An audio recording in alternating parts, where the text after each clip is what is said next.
I don't think it needed to be cleaned. It had been cleaned. There was dirt on the floor, there was bugs on the floor, there's black mold. I paid to have it cleaned. The refrigerator is disgusting. The stove is disgusting. It's disgusting. It was clean. I'm telling you that the place was disgusting. This is Judy Justice.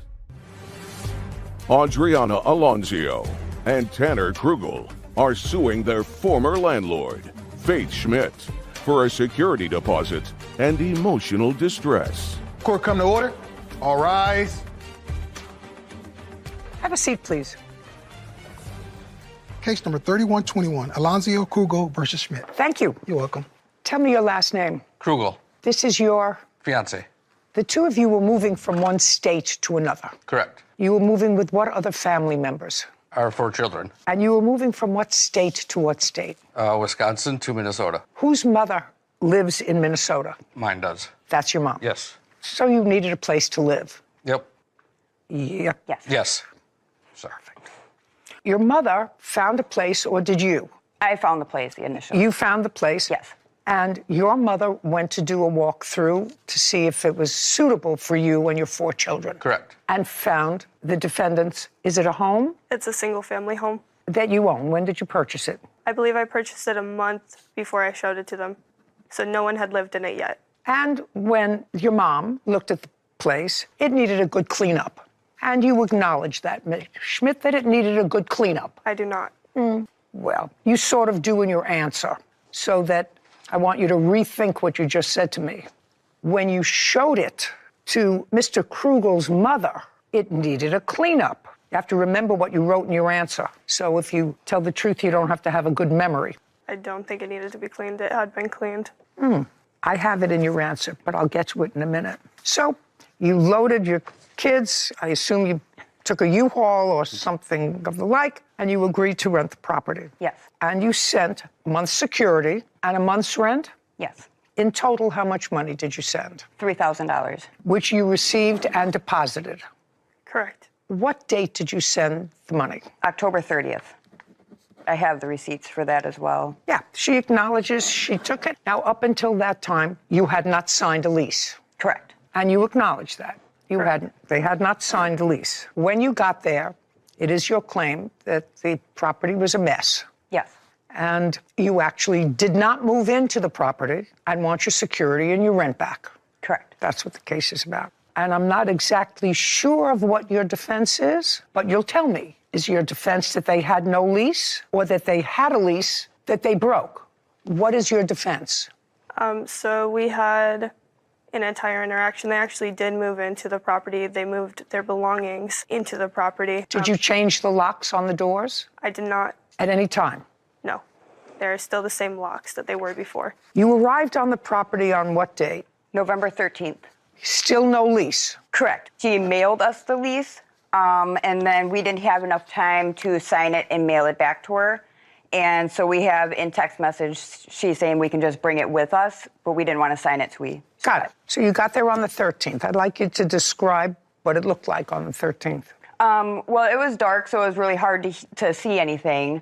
When we pulled up, the guys pulled the horse trailer in the back. So the guys were unloading that while Linda, myself, and my brother and the children started walking through the home, seeing where we were going to put everything, and that's when we started noticing, it was just disgusting. Well, tell me. There's dirt on the floor, there was bugs on the floor, there's black mold, there was water damage in the walls that she said... Did you take any photographs? I have a lot of photographs. May I see them, please? Yes.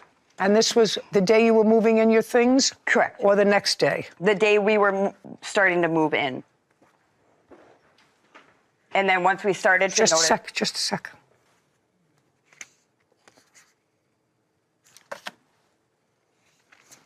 Some of these I'll ask you to address, some I won't.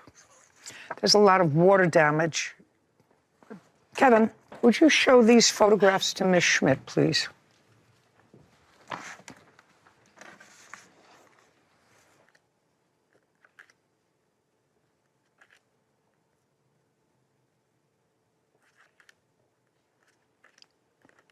I'll take them back now. Ms. Schmidt, from whom did you purchase this house? Edina Realty. Was it a person or was the house foreclosed? It was a person. And how much did you pay for it? I don't recall the exact price. Give me a ballpark figure. I would prefer not to disclose. I don't care what you prefer. Give me a figure. Around $100,000. What do you mean around $100,000? What kind of work do you do? I am a landlord. I'm a business owner. I have rental properties. Okay, so that's what you do as a living. Yes, that is Okay. a recent business that I've started. Great. If it's a recent business, how many homes do you have?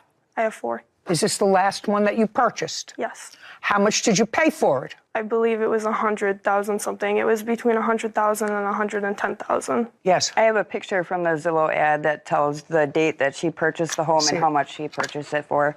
I also have a text message of her acknowledging the fact that her dad and the kids that cleaned the house said it was not clean enough Just the a day second. before. I'm not there yet. Okay, sorry. Well, the estimate for the house is $94,000. It's sold for $94,000. Is that right? I believe so. Okay. Now, in your answer to their request, which is their request for return of their deposit, although they're asking for a lot of other stuff, but it's for the return of their deposit, you say, since I had not even received the signed lease back yet, they were trespassing. That's what you wrote in your answer. So I Linda, had the unit cleaned that same day. The next night on November 13th, I met them as well as the other adults. Who cleaned the unit the same day on the 13th? so I paid one of my employees to clean the unit prior. I reached out after Linda entered the property. No.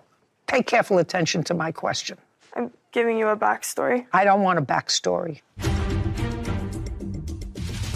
Adriana Alonzio and Tanner Krugel claim their former landlord, Faith Schmidt, refuses to return their security deposits. Faith is countersuing for loss of income and harassment. Now, you said the house was clean. Clearly, this is not a recently cleaned house. I paid to have it cleaned, and then because Linda had complained, You would acknowledge that these pictures that I before showed Tanner- you. Just a second, you don't talk over me. You do acknowledge that this house, as the photographs indicate, because they were only there for a day, the dead bugs, the black mold do not indicate a recently clean property. Yes, ma'am. May I tell you more? First, I'm asking you a question. You looked at the photographs, and you have to acknowledge that these photographs do not reflect a recently clean property ready for people to move into. Yes, ma'am. Okay, so when they got there, the place was not clean. When Ma'am. they arrived there with their 4 children, the It was place... clean. These pictures were not taken by them. They were taken by Linda.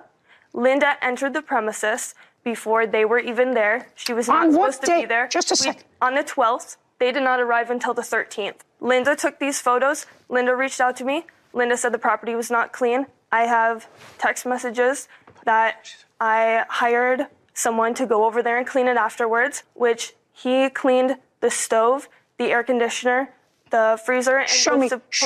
Okay, so now what you're saying is that the mother took these photographs. Correct. And after she called you and said that the place is not clean... While I was working, I was doing something else. I immediately sent someone over there before I had any communication with Tanner or Adriana. Just a second. Fine. I want you to understand this. These 2 people traveled from one state to another with 4 children, ranging in age from... 8 to, at the time, 14 months. They wanted a place to live. They needed a place to live. If what you're telling me is that this is not a fair and accurate representation of what the place looked like when they got there... It did not look like that when Tanner and Adriana arrived to the premises. It Just looked a- like that when Linda got there, which I was notified of, and immediately sent someone over to clean the premises. Who? I sent a hired kid. His name was Alex. Is that you? No. Just a second. You just raised your hand. She said, I immediately sent somebody over there. I said, is that you? You raised your hand. I also sent my dad over to ensure that the employee, he had done a good job cleaning. While I was doing something else, he also sent me videos of him cleaning out the freezer. Just a second. I would like to see whatever photographs you have of what the place looked like before they got there. Show me. You already have a complaint, and you're a landlord. You have a complaint that the place was disgusting. Correct. And you have 1 day to clean it all up. Yep. Not yep, that's a yes. Yes, ma'am. You don't bring me the person who cleaned it. I assume you have photographs now that you know that there's a complaint. I assume you have photographs of what the place looked like when they arrived. That means no. I didn't take photographs after, no. Well, that's too bad. I do have an inspection, though, a past inspection that says there is no mold in the home, and I've not made any alterations. Just a second. Do you have that inspection for me to see? Yes, ma'am. After, on or about the 13th of November? No. No. Okay. Ms. Schmidt, this is not a difficult case. Either they had a lease or they didn't. In your answer, you said since they didn't have a lease, they were in fact trespassing. They had no intention to sign the lease. Just a second. No. You are incorrect, because that's not common sense. Common sense would suggest that people who are traveling across state borders with 4 small children need a place to live. They sent mother-in-law to look for a place to live. And she said it was very nice. Just a second. They sent her, I don't know what assurances they had with regard to cleaning it out. I don't know what her level of cleanliness is, but I know I wouldn't move into this place after having paid somebody $3,000. This place is disgusting. The refrigerator is disgusting. The stove is disgusting. The bugs are disgusting. The wood is disgusting. It's disgusting. Now, you want to be a slum landlord. That's your problem. But either they have a lease or they don't have a lease. If they don't have a lease, then they get their money back because they didn't move in to live. That's not difficult, sir, is it?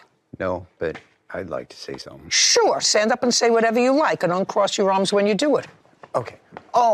When she called and said that Linda had called to complain about the place, so I did go up there and I met with Linda. Linda is the mother. Correct. And? Correct. And we talked and we went over what the problems were. And so, as to my knowledge, we agreed on the fix, and I seen to it that we had a couple people come over and clean. Before or after lunch, sir? Did you have it cleaned with a couple of people before or after you and a couple of people had lunch? I don't know what lunch has to do with it. I don't know nothing about I know what lunch has to do with it. So you knew there was a problem and you went to the house on the 12th, according to you. They were due there on the 13th and the place was disgusting. You would agree with that? Yeah, I don't agree with the mold because the city of Spring Valley has inspectors that come around and inspect for mold. I'm telling you that the place was disgusting. It was not a place where I moved into dozens of properties in my life, both inexpensive and expensive. The inexpensive ones, when I moved in, were clean. Sure. That's the way when I moved out of a property, I left it. If your daughter wants to be in business for herself, then she's got to learn how to be in business a good way. Sure. Okay? You have to acknowledge she knew that these people were coming across state lines. They were coming across with little children because Linda let you know that. I don't know anything about that. You don't know who was moving in? No, it's. Oh, It's not. Did you know who was moving in, Ms. Schmidt? I didn't meet them personally. I met with Linda. That's not what I asked you. Did Linda tell you that her son, her son's partner, and 4 children were moving into the house? Yes. Of course. This is not the way you expect a house to be. Common sense would indicate that you would then, after your father and his crew cleaned it, you would take photographs to show that it was not in this condition anymore. Adriana Alonzio and Tanner Krugel are accusing their former landlord, Faith Schmidt, of renting them an uninhabitable property. Faith is countersuing, claiming the couple owes her for loss of income. Now, I'm coming back to you. Either they have a lease or they don't have a lease. We had a verbal agreement. No, you have to have a lease in order to keep their security deposit. Did you have a lease? You said they had no lease, they were trespassing because you told them to get out. So then they were trespassing. Yes, they were on my property without my permission. Then they get their money back. What is so hard about that? Either they have a lease or they don't have a lease. You can't say they're trespassing on your property because at one point, part of the thing that they're suing about is because you went into the house and you came out with a handgun. Is that right? Correct. Correct. And because you felt as if you needed a handgun to defuse the situation that was developing on the 13th. Whatever it was, they left. They get their security deposit back. and their month's rent. And if you want to be a big girl in a big girl's business, you got to do the right thing. This is not the right thing. Okay. You want to tell me, Ms. Schmidt, why you felt it necessary? Because I'm going to get rid of that part of your claim very quickly. Why you felt it necessary to come out with a gun on the 13th? So when I went in there in an attempt to resolve the issues that they were complaining about the night of the 13th, I brought the walkthrough paperwork, and we were going to fill out a walkthrough with everything that needed to be addressed. Instead of accomplishing that, we were in... Okay, so what room did you go into first? I walked through the back door off the porch into the kitchen. What did they complain about in the kitchen? They complained about the cleaning. What specifically about the cleaning? They complained about the dirt behind the fridge. They complained about the state of the fridge. What was the state of the fridge? There were stains in the back of the fridge that were not coming off with any cleaning. What else? They complained about the stove. And what about the stove? The inside of the stove. That it was filthy? Correct. Okay. And did you see that the inside of the stove was filthy? Not on that day. No. You know, I don't believe... On the 13th, it was not filthy. It was cleaned by Alex. I had If cleaned. Those were... the stove and the fridge was very important to me that he cleaned those. We also talked about getting them new appliances because they weren't satisfactory. I was going above and beyond to appease them, and I told them that I would look for new appliances, that I wouldn't be able to provide them overnight, but that I would be looking for them and provide them with new appliances. She has that in text. That she was going to provide new appliances? Yes. Because the ones that were existing were unsatisfactory. Yeah. They get their security deposit back. $3,000. Your counterclaim is ludicrous. Lost income, damages due to false claims, rent, utilities, and harassment. How did they harass you? She has reported my Facebook account, so I no longer can advertise. So I've had to do alternative routes of advertising. Before, it never cost me anything to advertise. Now I have to pay for advertising through the newspaper. I bought a rental sign. I've done things. What was the harassment? She complained about what happened to her family when they came to this property that they were renting. Harassment wasn't the word that I would use. Well, what would you use? She's dragging my name through the mud. She's going to the local bars. I have heard from Just a second. You can't tell me rumors. If you have somebody who can testify that she said something about what? No. My dad can testify because his employees are telling him. He can't tell me what his employees. Listen to me. He can't tell me what his employees are telling him. He can tell me if they said something to him. So what?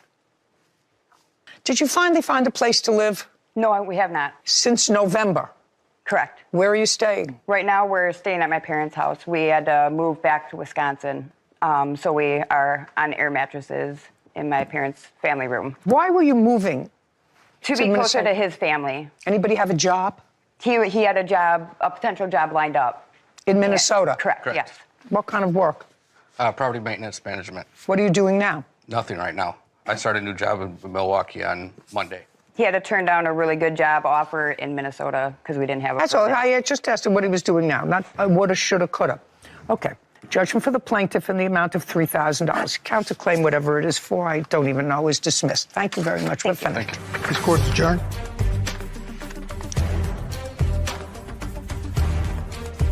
I did offer them 3/4 of their deposit back. We wanted it all back. We didn't live there. I put forth my best effort to find them new appliances, to hire someone to do cleaning.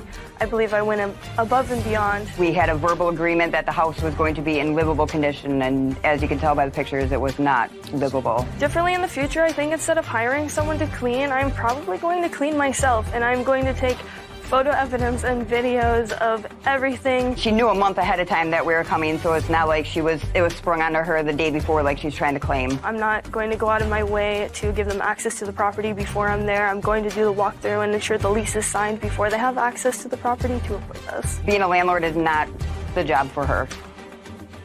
You know, I remember moving in somewhere when I was a junior in college, and, you know, they always take advantage of us college students. We'll live anywhere, sleep anywhere, we don't really care. But it wasn't clean when my roommate and I moved in. And I remember when we did the walkthrough thinking that if I ever became a landlord or, you know, anything in this realm of realty, that I would make sure that all the places that I would expect other people not only to live, but to pay money for, was up to the standard of somewhere that I would live. And I think that the defendant couldn't even say that she would be willing to move in there and live there in the condition that it was in, either on the 12th or the 13th. You know, that's a big deal. Yeah, they wanted a place to live. So I think her claim that they never planned on signing the lease or they were trying to take advantage of her, I don't believe any of that. No mother packs up an 18-month-old for no reason. Yeah. So yeah, they were hoping to make a new life. It didn't work out. Yeah, she's a young person to have a little real estate business, 4 properties that she owns, and I give her credit for that. But you can't be a slumlord. Yeah, I give her credit too. Yeah. But if you want 4 properties, they have to be 4 properties that you'd be willing to live in yourself, not That's subpar. the answer. That's the answer. I gather that all of you are very involved in cars. Yes, Your Honor. I was talking about how I wanted rims on my car, and he was like, oh, maybe I should get new rims on mine. The rims that you wanted, she gave you the money. Yes, Your Honor. His girlfriend would not. Why wouldn't you? And his wouldn't. Smart girl. I know. This is Judy Justice. Bailiff Cassandra Britt is standing in for Bailiff Kevin Roscoe, and Law Clerk Alexi Mincer is sitting in for Law Clerk Sarah Rose. Skylar Ramirez is suing her former friend, Chris Martinez, for an unpaid loan and harassment. Court come to order. All rise. Have a seat, please. Case number 3073, Ramirez versus Martinez, Judge. Thank you, Cassandra. Yes. Miss Ramirez, this gentleman is a friend of your boyfriend. Yes, was. He was a friend of your boyfriend. Yes. No longer, I assume, because of this incident. Yeah. And I gather that all of you are very involved in cars, fixing them up, souping them up, making them pretty, whatever it is. It is your claim that the defendant, Mr. Martinez, wanted rims for his car. I must tell you, I haven't had a rims case in many years. And rims are expensive. The rims that you wanted, sir, were $1,200. Yes, Your Honor. And you didn't have the $1,200. No, Your Honor. And according to you, Ms. Ramirez, you gave him $800 of the $1,200 as a loan. Yes, Your Honor. We'll get into the specifics of how that came about, and you haven't been repaid. That's why you're here. Yes, Your Honor. How long have you known each other? The 2 of us, like 7, 8 months maybe. What's your boyfriend's name? Nathan. Nathan, how long have you known Mr. Martinez? I've known him for a couple years now, maybe about 6 years. 6 is more than a couple. I'm sorry, Your Honor. 6 years. Mr. Ramirez, I want you to tell me the circumstances surrounding this transfer of $800 to Mr. Martinez. It was a conversation between the 2 of us. He explained that Just the 2 of you? Your boyfriend wasn't there? it was just the 2 of us at Brittany's house, and we were. Who's Brittany? Brittany is his girlfriend. Was it your house? Yes. We had a conversation that he wanted to acquire some rims and didn't have the credit score for it. Didn't have the credit score? Yes. Okay. So you were originally going to take out a loan to buy the rims. Yes, Your Honor. And when was that, Mr. Martinez? It was towards the end of March of 2023. You went to a finance company? I used to work for a tire shop, and they do financing there.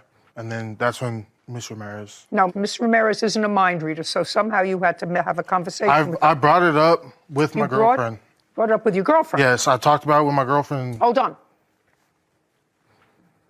Good morning, Your Honor. Tell me your name. Brittany Gallardo. I want you to tell me the first conversation you had with your boyfriend about these rims. Yeah, we were just talking about Just the both of 2 our of you? cars. Yes, just both of our cars. I was talking about how I wanted rims on my car, and he was like, oh, maybe I should get new rims on mine. And then from there, that's when... No. Just the 2 of you. Mm-hmm. So you said you wanted new rims on your car. He said maybe I should get new rims on mine. Mm-hmm. There had to be more than that.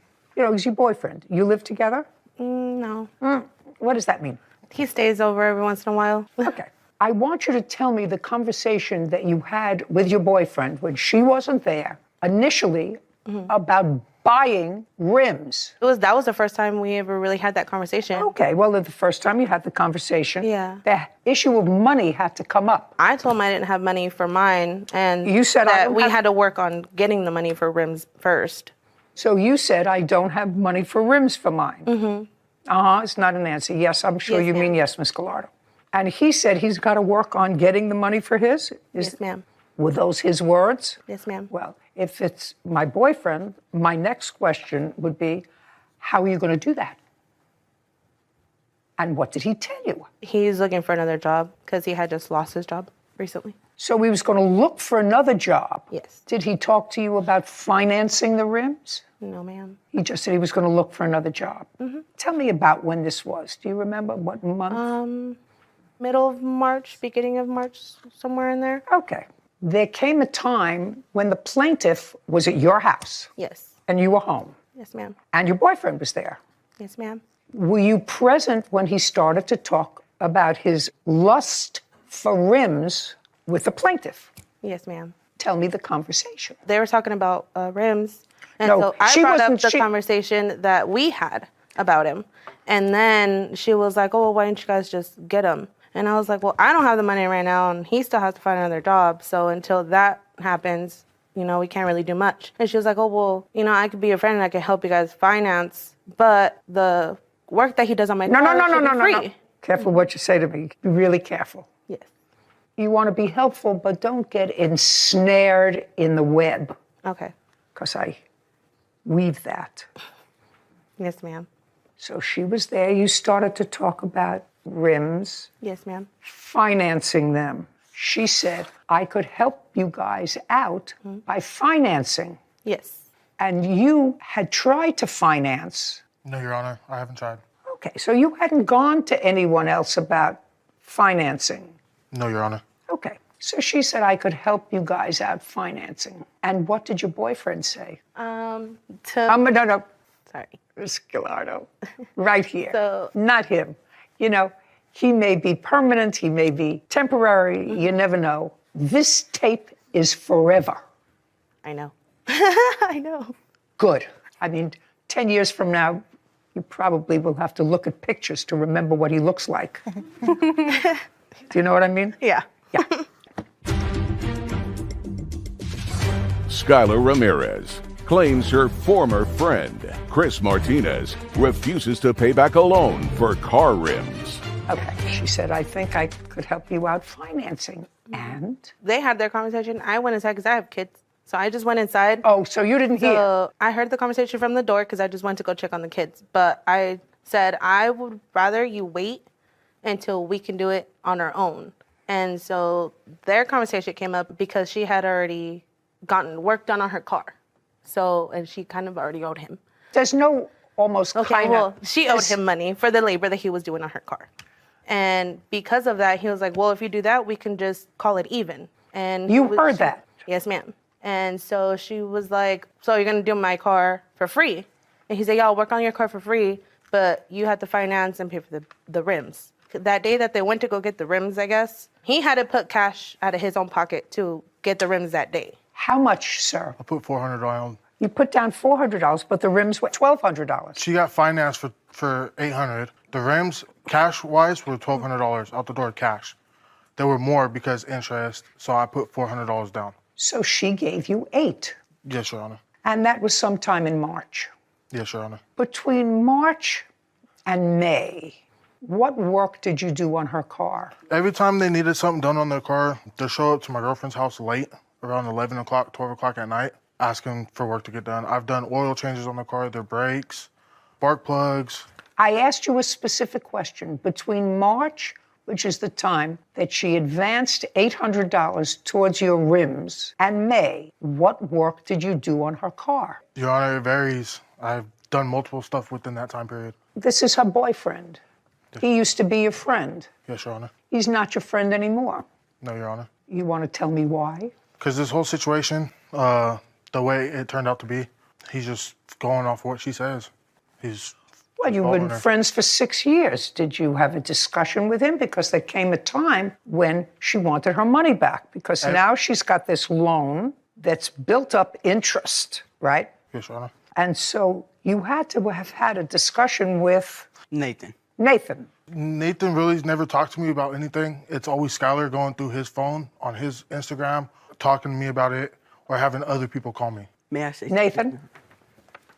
Nathan, did you ever have, after the exchange of this money and after your girlfriend took out this loan, did you ever have a conversation with Mr. Martinez?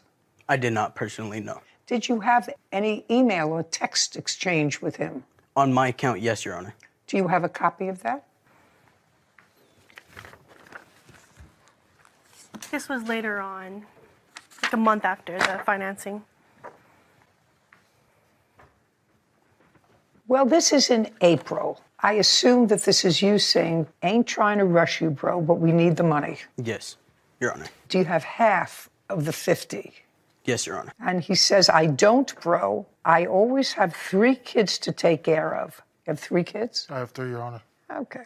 You're good. I wasn't even trying to be like that. Don't take it the wrong way. I'm not, bro. I don't want you guys to think I'm blanking you all over. What does that mean? I don't want them to feel like I'm screwing them over, Your Honor.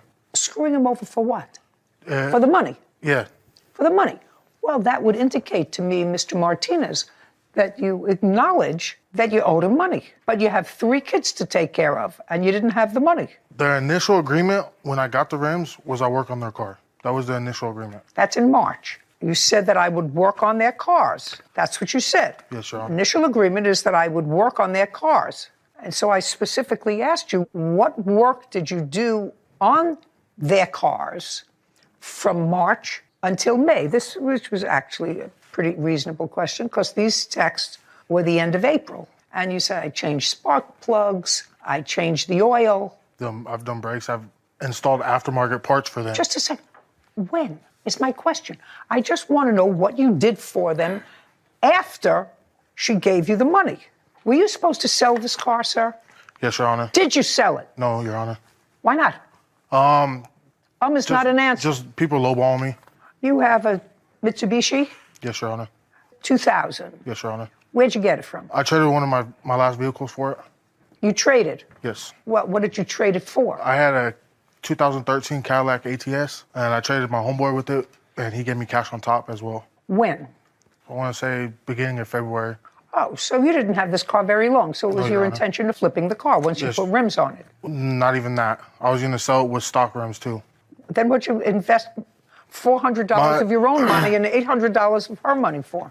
I wasn't going to sell it, the vehicle with the rims on it. People that messaged me about it, I told them I'm selling it with stock wheels because I'm not going to lose $400 out of my own pocket. So. Does he take care of your cars? He did change our brakes. He did. On one car or 2 cars? One car. One car, Your Honor. You live together?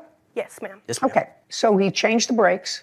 Do you remember when he did that? March. What else did he do? He did a spark plugs a few days later, and then there was a leak in like our router or something like that in the brakes, and he changed that. But other than that, it was like small little things. He painted our rims. We helped him paint the rims together and stuff. When you go over to where they live, he does it at his house? No, he does it at Brittany's house, his girlfriend. We would text him and I'd tell him that I get off late, and he said to just come through later on in the day whenever I'm off work. So it would be late, and I would let them know that, and they were okay with it until a time, and then they told me that's not okay, and I said that's fine. Like, I respect the boundaries. What arrangements did you make to pay him? Anytime he would do our thing for us, like the brakes, for instance, he told us that it'd be $50. And I told him that I'd cash app it to him, and I cash apped him $50. So you paid him for the brakes? Yes. $50? Yes. And you can show me that? I have it on my phone. Did she pay you $50 for the brakes? She's going to show me that For the she brakes, did. yes. Spark plugs? I've never received a payment for spark plugs. Spark plugs? No, he said that he would do the labor for it if we paid for the parts. And how much were the parts? Altogether, because we bought it with the brakes, it was like $156, somewhere around there and some change. Okay, and you paid for the parts? Yes, ma'am. Okay, now, Mr. Martinez, I'd like you to give me some indication of how many hours it took you to change the spark plugs. Roughly about 30 to 45 minutes. 30 minutes. And then you said there was a router. Rotor. Yeah, sorry. And was that also around the same time in March? Yeah, it was all around the same time. We were supposed to do it the same night, and then he exclaimed that it was getting late and if we can do it another night. Okay, so far you've paid him $50. Did you pay him anything for the router?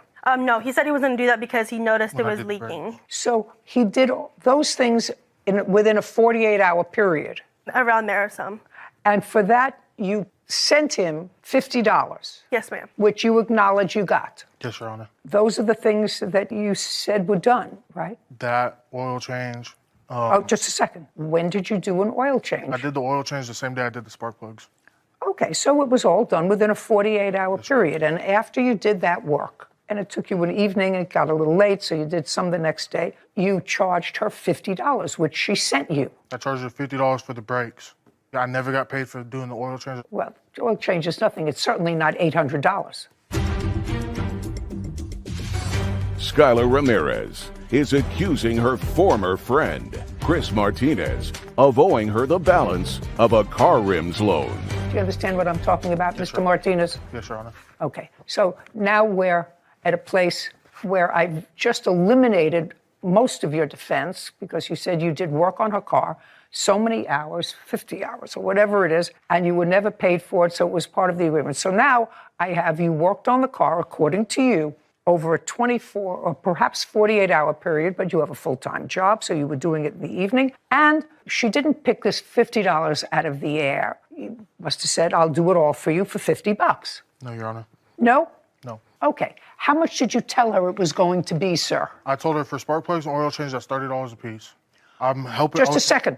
Spark plugs and oil change was $30, so that's $60. Okay? And the brakes? Brakes, I charged them $50. Be careful what you tell me, because, you start to get dry mouth. Do you understand? Yeah. So you charge her $50, $30 each for those two things and the brakes. I just charged for labor. So when And how much was that? With that was $110. You're making that up as going along. What did you do with the $50 she sent you? I kept that. You 'Cause kept it? That was my pay. You kept for the it? brakes. Pay for what? The brakes? The brakes. Right. So now, at most, she owes you $60. Is that my math correct, Mr. Mensah? At most, she owes you $60 because you said $30 for the spark plugs and $30 for the oil change. Where do you get $800? I did their exhaust. I put a aftermarket wing on their car. Just a second. When? This was all in the span of maybe 2 weeks to a month before we stopped being friends. Ms. Ramirez, now I want you to tell me about the conversations because I've been on that team for a while. Mm-hmm. Now I want you to tell me your version of how it came about that you took out this loan for $800. So the conversation was at Brittany's house, and the three of us were there. We communicated that he didn't have enough credit, and he asked if I would finance for him because Brittany would not. So I exclaimed, Why wouldn't you, Brittany? You couldn't or you wouldn't? I You wouldn't. I wouldn't. Smart girl. I know. I don't know. Smart girl. You're thinking about that photograph, right? Sure am. So yeah. And he said Brittany would not, and Brittany would not, and so he asked if I would do it for him, and I said, well, yes, of course. Like, we're friends. I will help you out, but we have to make an agreement because I want to make sure that I'm not losing any money out of pocket because I'm just doing this to help a friend. And he said yes. We went to the place on March 29th. We went to the Rims place, and they told us the papers right here of how much it would be together, $1,800. The payments are $71.40 every other week. And he said that he would pay me every other week so nothing had to come out of my pocket. We never made an agreement of he would do the car, whatever. I'm not talking about the car. But I had no idea that he paid any money out of pocket. On the lease, it says nothing about him paying any cash money whatsoever, and that's why the total is so high. And do you have any communications with him other than what Nate has shown me about the loan? This is the cash app. He sent $50 and then called me and asked if he can have 20 back for gas. And so, as you can see, it was in a period of time. Mr. Martinez, what did you send her $50 for? I was towards the rims because I was getting harassed every day about it. Just a second. So this was payment, a $50 payment for the rims, but then you asked for cash money back. I never asked for money back. So you paid her $50 Yes. towards the rims, and you did that beginning of April. Yes, Your Honor. And then I see another payment. No, that was the 20 that Oh, I that she sent gave you back. He called to ask for some back. Did you ever borrow money from him? No, Your Honor. Because it says, I'm confronting you on a big boy issue. Yes. We always paid you back. I'm talking about the parts where he did like the spark plugs and the brakes and all that. He said that I never paid him, but he knows that I did pay them for that. So that's what you were talking about? Yes, that's what I was talking about. We always paid you back. How much do you owe the finance company now? Today, if I were to make the purchase, it would be $892.15. But that's already after I made payments already. And how much did you make in payments that you can prove to me? Ms. Gallardo, how long have you known him? Way too long. I want to say 13, 14 years now. You live together? No. Is he the father of these children? No. Do you work? Yes, ma'am. What kind of work do you do? I'm a masseuse. You support your kids? Yes, ma'am. What about him? Does he support his? Yes. As much as he can. Well, you know, you have to eat regularly. Right. He does, mechanical work and stuff. He goes and spends time with his kids and. But you know, if you have 3 kids and you don't work all the time or work at a not high-paying job, Right. doesn't it sound moronic to spend $1,200 on rims for a car? Yes, ma'am. Sounds like something a 10-year-old would do. You know, not somebody who was a responsible parent. Because you have kids. Yes, ma'am. And when you said, I'd love to put rims on my car, you said, I can't afford it. Yeah, I can't afford it right now. Ta-da! How much did you make in payments? Altogether, I made $416 in payments. I had some late So you fees. paid so far $1,316. Is that correct, Lexi? $890 and $416. Yeah. I have $1,306. Yeah, $1,306 is what you paid so far. The $890 would clear the debt? Yes, it would make it your own. Now, $1,306. Judgment for the plaintiff. Thank you very much. Remember that picture? Yes, ma'am. Case is now closed. Court is adjourned.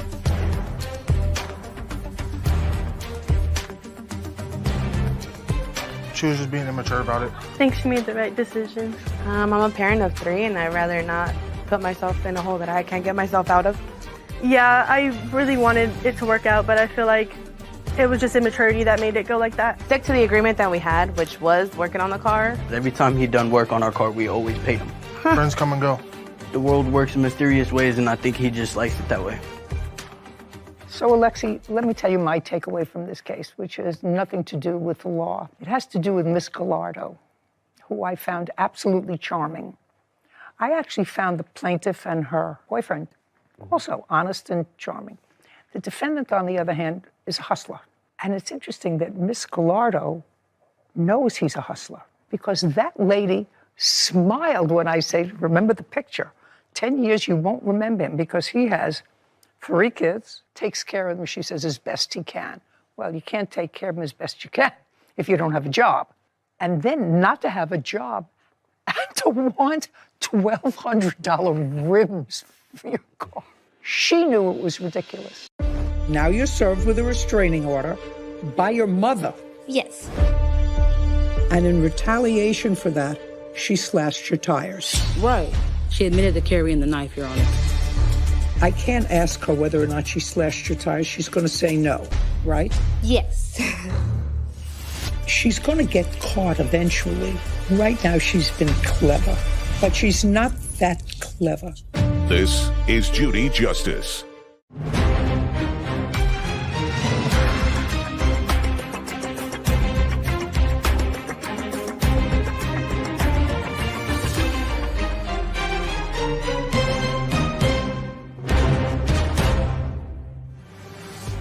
Jasmine Brandley is suing her future stepdaughter, Nyaria Williams, for defamation and the cost of 3 tires. Court come to order. All rise. Have a seat, please. Hello, Judge. How are you? Case number 3084, Brandley versus Williams. Thank you. You're welcome. Miss Brantley, you are in a relationship with the defendant's mother. That is correct. For how long? Over a year now. I assume that when you met the defendant's mother, the defendant was living with her mom. That's correct, Your Honor. It is your claim that at some point the defendant and you developed an acrimonious relationship, and that as a result of that, she was asked to leave the home, and in retaliation for that, she slashed your tires. She was never asked to leave the home. She voluntarily decided she was going to leave the home.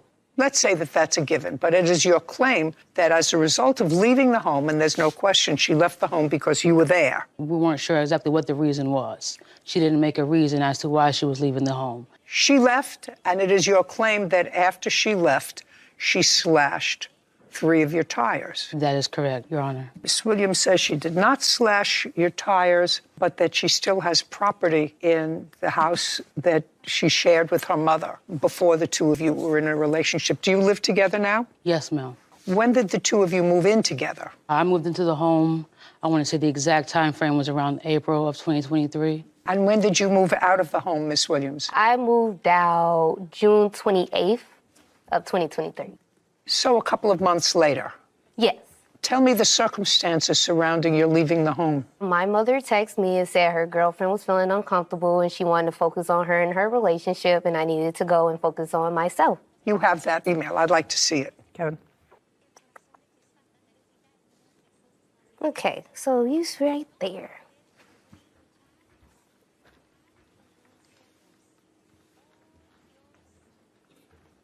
So you had this discussion with your mother, and what I'm gathering is that you and the plaintiff started to have some nasty texts back and forth. There was no back and forth, Your Honor. She was just texting me nasty. And you have those texts? Yes, ma'am, I do. I'd like to take a look at them.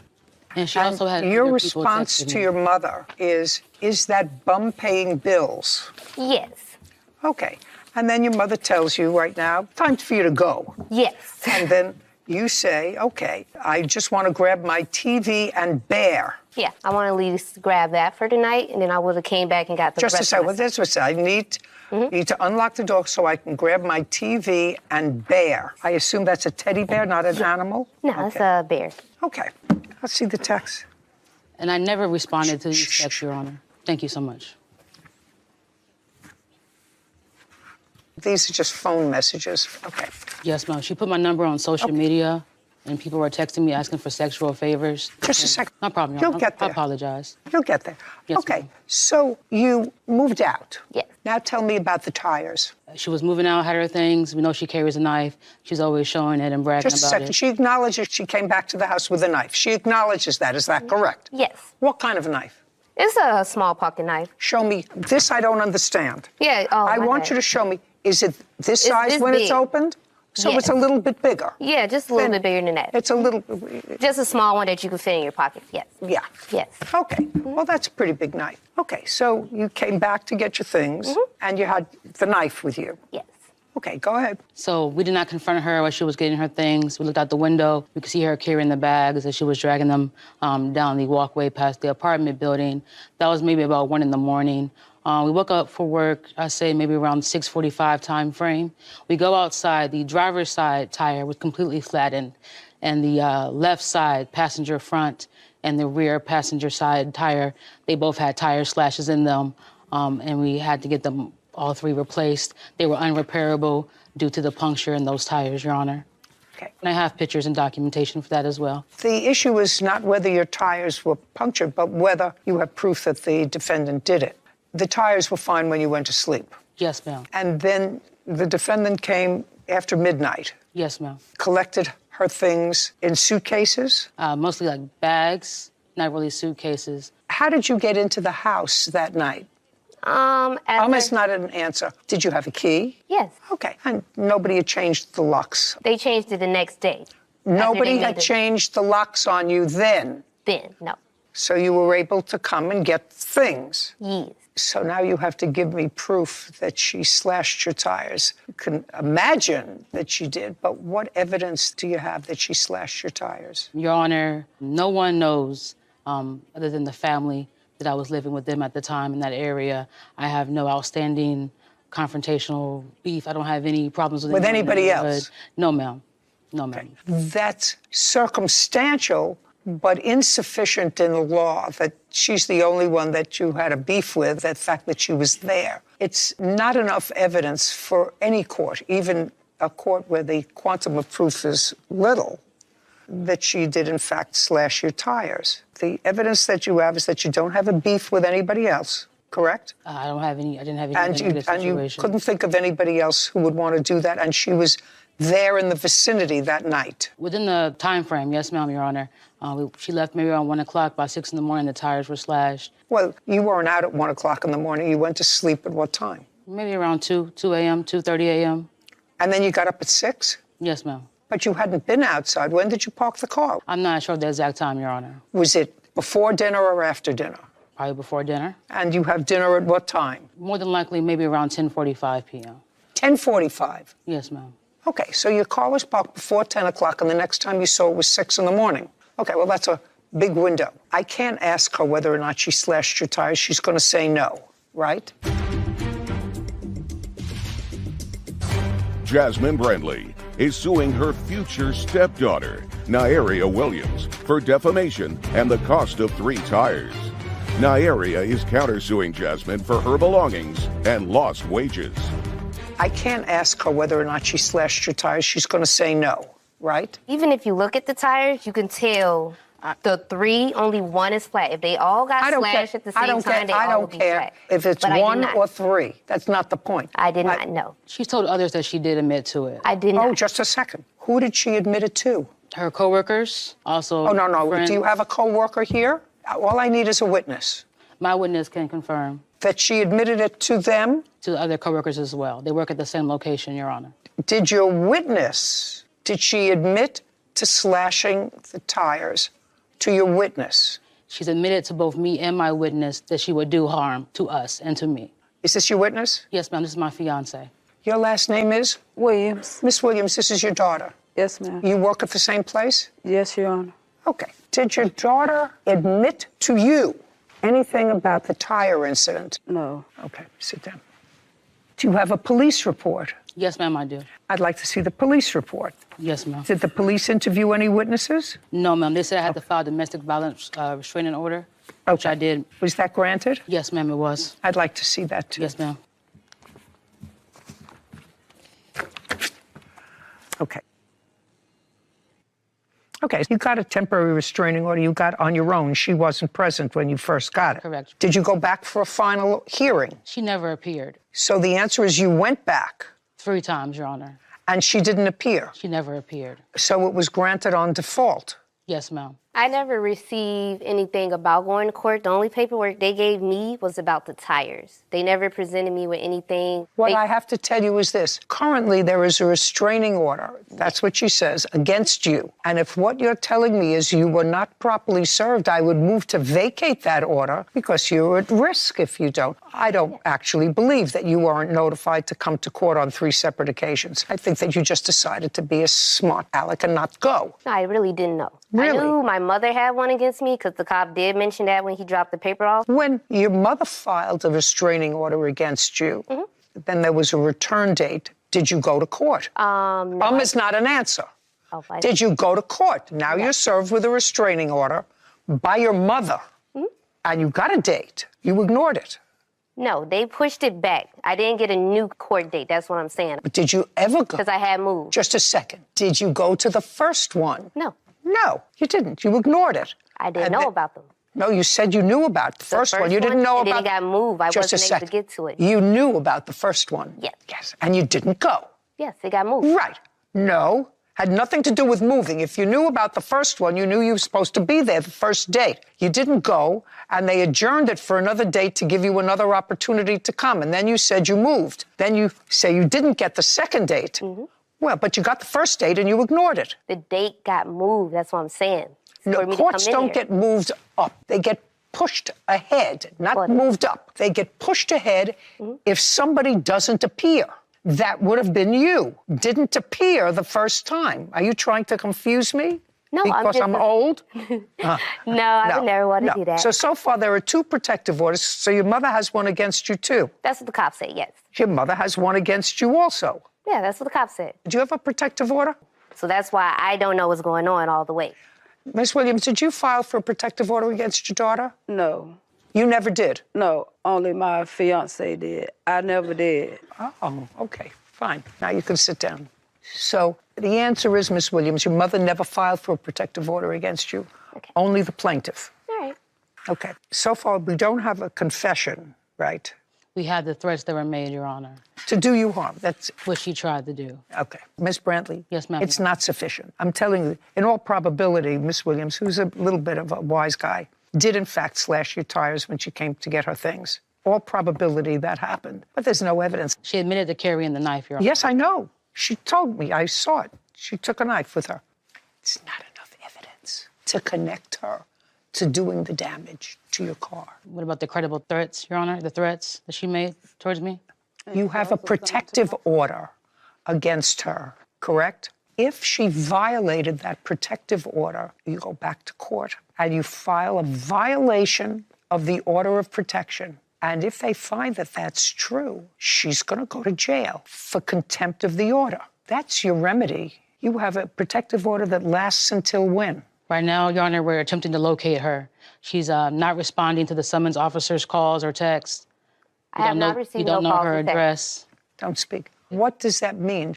Do you currently have a protective order? It expired temporarily. We could not summon her. Oh, well, that's... We don't know where she's located. Okay. I went to court 4 different occasions and she wouldn't appear. They could not locate her. And she's aware that we're trying to serve her. Okay. You're suing her for 3 slash tires, which I can't find in good conscience that she did, even though probably in the back of my mind that I know that she did because there's insufficient proof. And the other cause of action is for defamation. Correct. What's the defamation? She posted my cell number to social media requesting sexual favors. I was receiving calls and texts. Just a second. At all hours of the night. Just a second. Can I see what it was that you're alleging someone posted? Yes. May I see it? And you already have the page that has all the different text messages that were coming from the number. And all these numbers... Just a second. Just a second. Oh.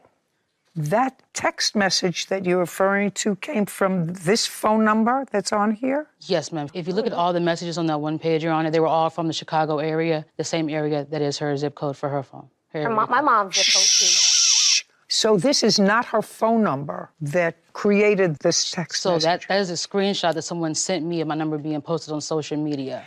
I understand that. Yes. And you have to connect her with that. They're all coming from the same area code as hers, Your Honor. I don't know anyone else with the area code in that location. I'm not from the Chicago area. And if you look at that one page of evidence, I received over 10, 15, 20 different contacts, all from the Chicago area, asking for sexual favors. That's, again, probably true. Either she or someone at her behest. But you understand, there's no proof that it came from her number, that it came from Chicago, that the numbers were the same area code. The area code is in Chicago? Is that what you're telling me? Chicago area, that is correct. Chicago area. Well, that's a very big area, madam. I've never received any calls or texts from that area code ever before, until the incident, at all hours of the night, Your Honor. I'm not a sex worker, in all respect. Jasmine Bradley is accusing her future stepdaughter, Nyaria Williams, of defamation and slashing her tires. Nyaria is countersuing Jasmine for her belongings and lost wages. She's going to get caught eventually. Right now, she's been clever. She needs to be held accountable, Your Honor. But she's not that clever. So right now, she's going to get caught. Miss Williams? Yes. You submitted paperwork to the court when you came here. Is that correct? Yes. Do you have any proof that the plaintiff ever threatened you? I'm sorry. Proof? That's right. Is not an answer. Yeah. No, I couldn't find it. Just a second. So you have no proof that the plaintiff ever threatened you? Correct. Other than the fact that your mother told you it's time for you to go, other than that, did your mother ever threaten you? That you can prove. That's either a yes or a no. No. I want your address now. Now. Okay. Where? Jacksonville, Florida. I'm still in Florida. We will verify that with the clerk who took her papers, and we're going to give you that address. Do you understand? Yes, Your Honor. Now you have her address. So if you want to file for a protective order, you know where to serve her. And if she's evading service, you can get substituted service, what they call mail and mail. You mail it to her at her address, which she's given you, and you have a marshal tack it on to her front door, and then she's been served. Got it? Yes, ma'am. Yeah. What about the tires, Your Honor? I explained to you, you don't have sufficient proof that she slashed your tires. Probably did, but you have no proof. The fact that she threatened to do you harm, the fact that she was there within that period between 10 p.m. when you had dinner and 6 a.m. when you saw the cars is a wide window. She probably did it, but you need proof that she did it, and you don't have it. And you don't have anybody to whom she confessed. You could have brought somebody, if you say she did actually confess to a coworker, you could have brought that witness, but you didn't. You chose to bring a witness who really couldn't contribute to your case. Do you understand? I'm just telling you, with a confession, and you had the tires, and she had the opportunity, and she had the mechanism, but you need something other than that. That's The threats weren't a confession, Your Honor? No. Okay. Now, you're counterclaiming for illegal lockout. Forget it. Your mother told you to leave. Money owed for belongings taken without permission. What belongings? I had 2 bags of clothes still there. You had 2 bags of clothes? Yes, I had 2 big bags. Just a second. And? 2 big bags of clothes. I had my shoes there, my work shoes as well. Okay. And then I had this big mattress I left as well. It was an air mattress. And? That's about everything. How did the plaintiff prevent you from getting that? Because when I contacted them about getting my clothes... Not them.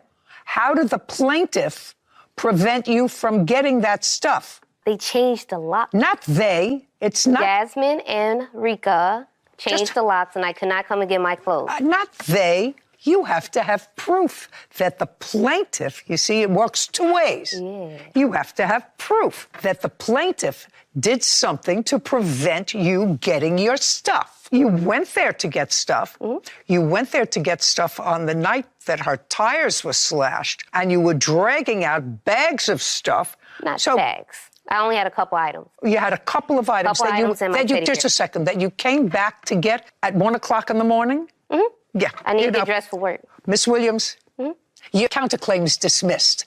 Okay. Now you have her address. If you feel as if you still require a protective order, get it. If you had proof that she posted this, I'd give you a lot more than you were asking for in your complaint. But you need proof that she posted that, other than the fact that the number comes from Chicago. I receive at least 10, 15, 20 different attempts to be reached out to me requesting sexual favors from the same area code. I said if you can prove that she posted this, I understand the consequence. A witness can confirm. She also texted me that night. I have text message from her that night that she slashed the tires. That says what? That was the night she came by at 1 o'clock in the morning? Yeah, she lived there. So, and if that's an acknowledgement that she slashed your tires, we're in business. Right. Let me see.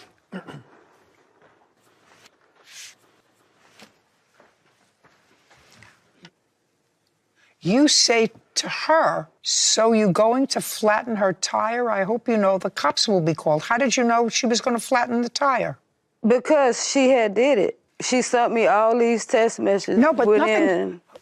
You don't understand, Miss Williams. Nothing in the text messages before talk about a tire. Right. Nothing in the text messages talk about a tire. And the last thing that it says here is 3:45 in the morning on June 29th. So you're going to flatten her tire. I hope you know the cops will come. Did she respond to that? Right. She wouldn't respond to that. She doesn't respond to it. Right. Correct. Okay. That's all. Your counterclaim is dismissed. You have absolutely no claim against them. I've given you her address. If she continues to harass you and you want to file for a protective order and serve her, I've told you how you can do that. Do you understand? Yes, Your Great. Honor. Thank you very much. We're finished. This court is adjourned. We know that she carries weapons and there was damage done to the vehicle. You can pretty much put the pieces together. She's a joke, so I figured she was going to say that. That's what clowns do, so I'm glad she got to do a circus act. The word on the street that she did it. I told her girlfriend she ain't paying no bills. I told the bum to get some money, and I guess they didn't like that. At one point, I thought that we could all be a happy family, but it's clearly not what she wants, and I do feel bad. You ain't gonna get me to admit to that one. You know, sometimes I wish we had even lower standards of proof than we do, because to you, to me, I'm pretty sure if we polled the audience, everybody out there would say the defendant definitely slashed those tires and probably posted the phone number of her mother's girlfriend online, insinuating that she would be open and willing to engage in sexual favors for strangers. But there is a standard of proof that they have to meet.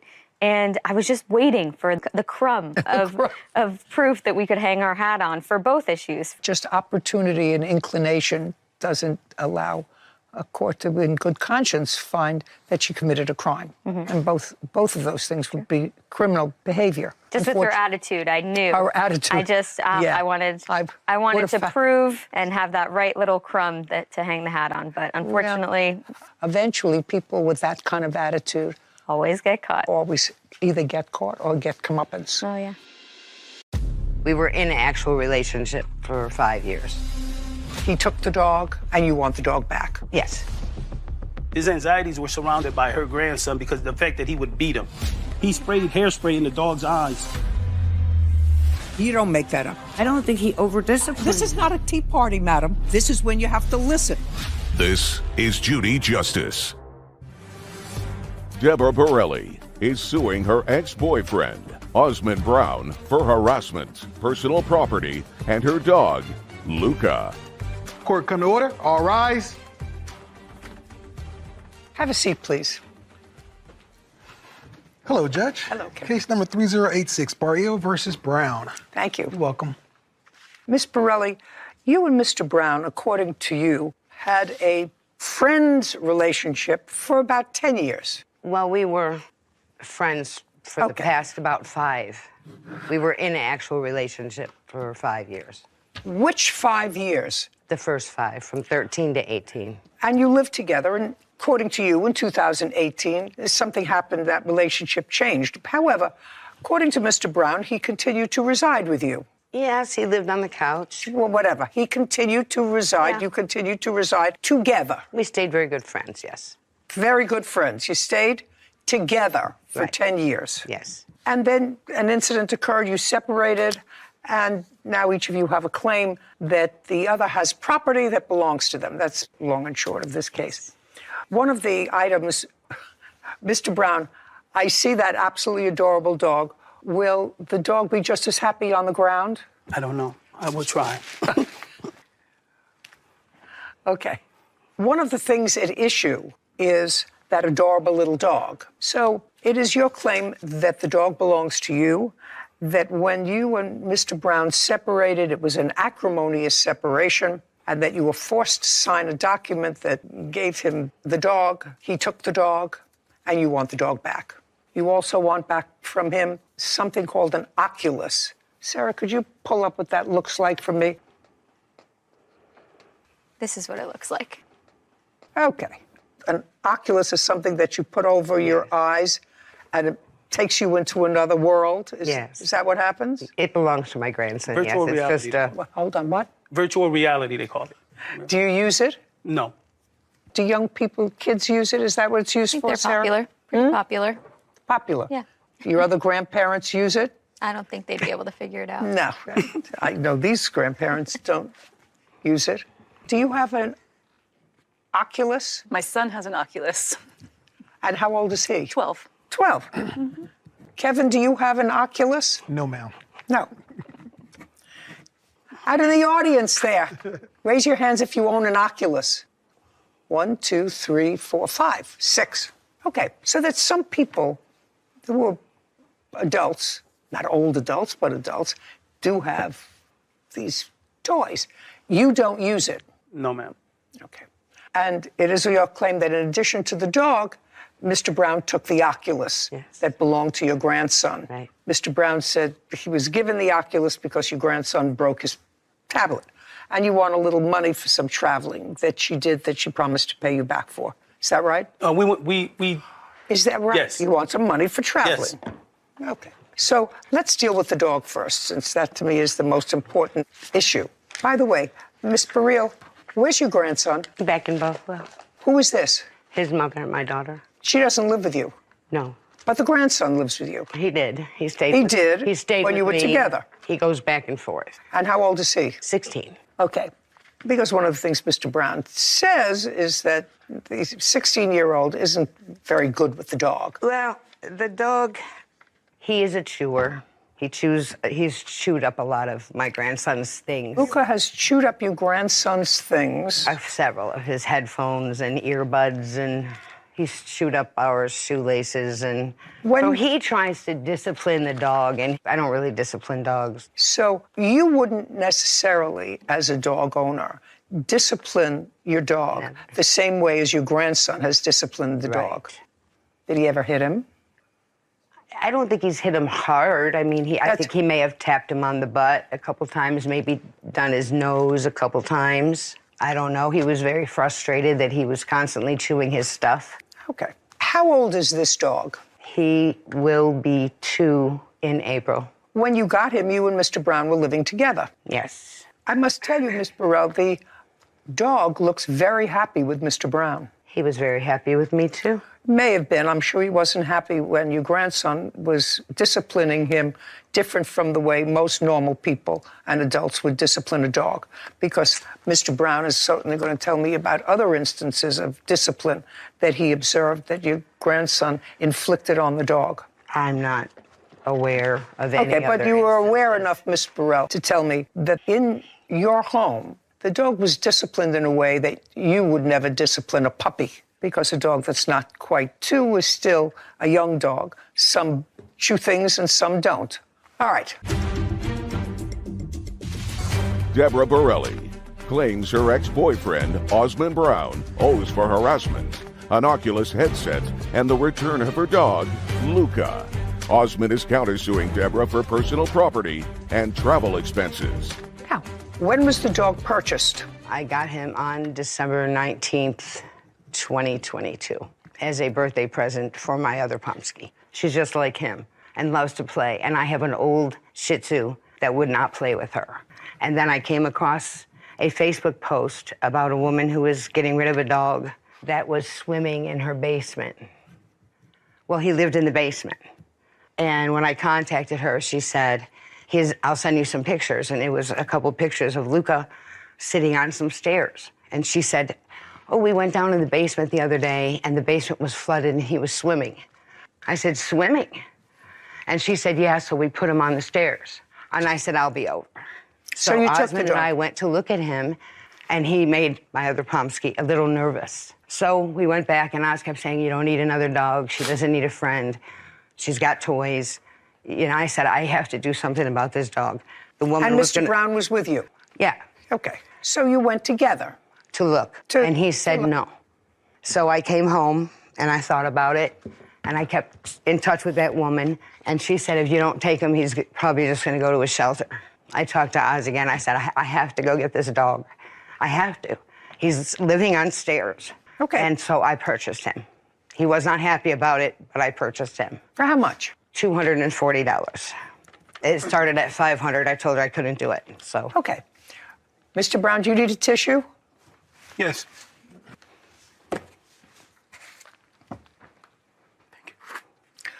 Okay. Mr. Brown, first, do you recall, sir, going with Miss Borelli to pick up the dog? Yes. Were you with Miss Borelli when she purchased the dog? Yeah, I bought the dog. I gave her the money to purchase the dog. And where did you get the money from? I worked. Okay. At that time. Does Miss Borelli work? She worked periodically. I got her 2 jobs for a company that I worked with. They were contractual for 90 days. She did that twice. And then she worked for the census. Okay. Every 10 years. He would like to go and say hello to her. Yeah, I know. Okay.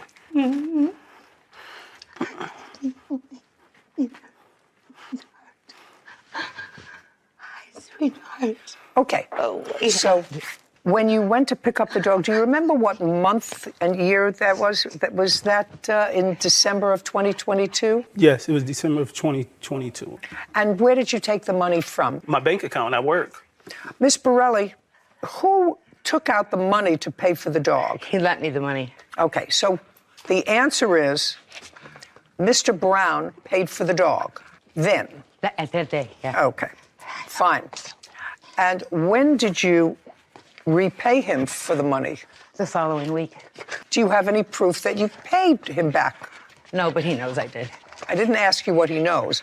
I asked you whether or not... We didn't do receipts back then. Okay, enough. You want to hold on to the dog for a second? Thank you. When you lived in the house for these 10 years, how much was the rent in the house? There wasn't really rent. I pay a mortgage with my retirement from the post office. Okay. And how much did Mr. Brown contribute towards that? He had the gas and electric in his name. Okay, so the gas... And it varied. Just a second. The utilities were in his name? Yes. I paid the cable, the phone bill for 8 years, the mortgage. Okay, there is a mortgage. And did he contribute anything towards the mortgage? Not towards the mortgage, really. But did he take money out of his bank or write you a check for anything other than the 2 utilities that you've said are in his name that he pays? Yes, he gave me different amounts. At one time it was 3, so 4. the answer is you actually lived in, as he put it, a domestic partnership for those 10 years. It really was. Okay, so then let's be fair and easy about it. Now, Mr. Brown, what, if anything, did you observe with regard to Miss Borelli's grandson doing with the dog? By the way, the dog still chewing up your house? I'm gonna answer both questions, but first I'm gonna answer the chewing of things first.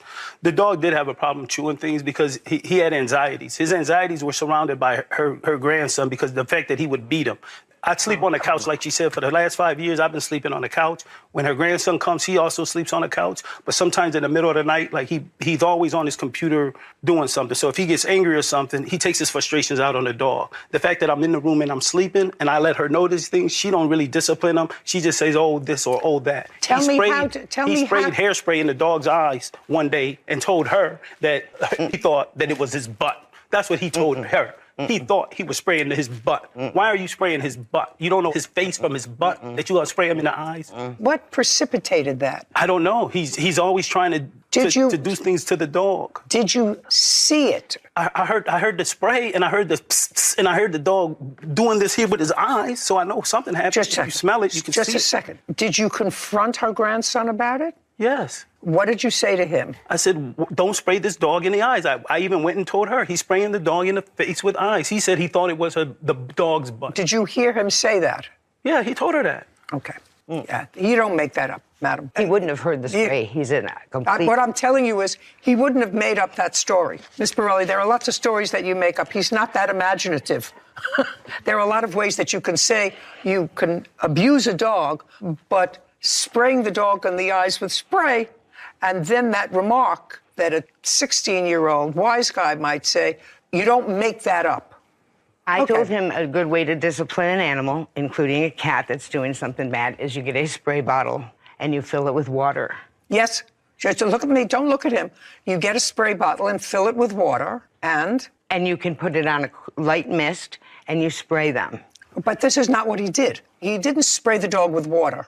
I believe that's what he did. No, that's not what he said. He didn't say spray the dog with water. But now we're getting to the fact that he did, in fact, spray the dog. With water. Okay. The dog is staying with him. Period. End of discussion. He paid for it, $240, and unless you have proof that you took out $240 that was paid for the dog... He loves this dog just a so second. much. Why is he trying to sell it back to me for $3,000 just a second. I sold the house? Let me tell you something. Deborah Borelli is accusing her ex-boyfriend, Osmond Brown, of harassment and wrongfully keeping her dog, Luca. Osmond is countersuing for personal property and travel expenses. By the way, can I see the piece of paper that she signed giving you the dog? Yes. The top half was ripped off. There was more writing on the top half of that. I will let Osmond Brown take my dog, Luca, in order to get Desmond to leave my home forever. The top half says something completely different than May you I ripped off. I'd like to take a look at what you're showing me. This isn't this. No, I don't have that. Well, this isn't it. That what shows you that just a he's second. trying to sell me the dog back. If you want to buy it back, you can buy it back. For $240? Listen to me. He's got the dog. I will let him take the dog if he agrees to leave. That's what this document says. Just for the day? Just a second. That's not what this document says. Because he's ripped it. Just a second. You should have made a copy. It's ripped on both sides. Okay. Now, he wants the dog. He paid for the dog. As long as your 16-year-old grandson has access to your house, which you say that he does, the dog is staying with Mr. Brown. If it's his conscience as to whether or not he wants to sell it or not. Right now, the dog looks just fine. And I'm not sending this dog back to where there's a 16-year-old teenager who gets frustrated and takes out that frustration on a dog by over-disciplining the dog. I don't think he over-disciplined. This is not a tea party, madam. This is a ruling. This is when you have to listen. Okay. Kevin, get the dog and bring it to Mr. Brown. Come on. There you go, good boy. Okay, now let's go to the Oculus. Mr. Brown, you have the Oculus. Yes, ma'am. And you don't use it. That's what you told me before. I don't use it. I have... Just a second. You don't use it? No, ma'am. Okay. So you're going to give it back to the grandson because she doesn't use it. It was the grandson's Oculus. Okay? Okay. Okay. Now we have a counterclaim. And your counterclaim is that when you had this argument, you left the house and you left some things there. Yes, ma'am.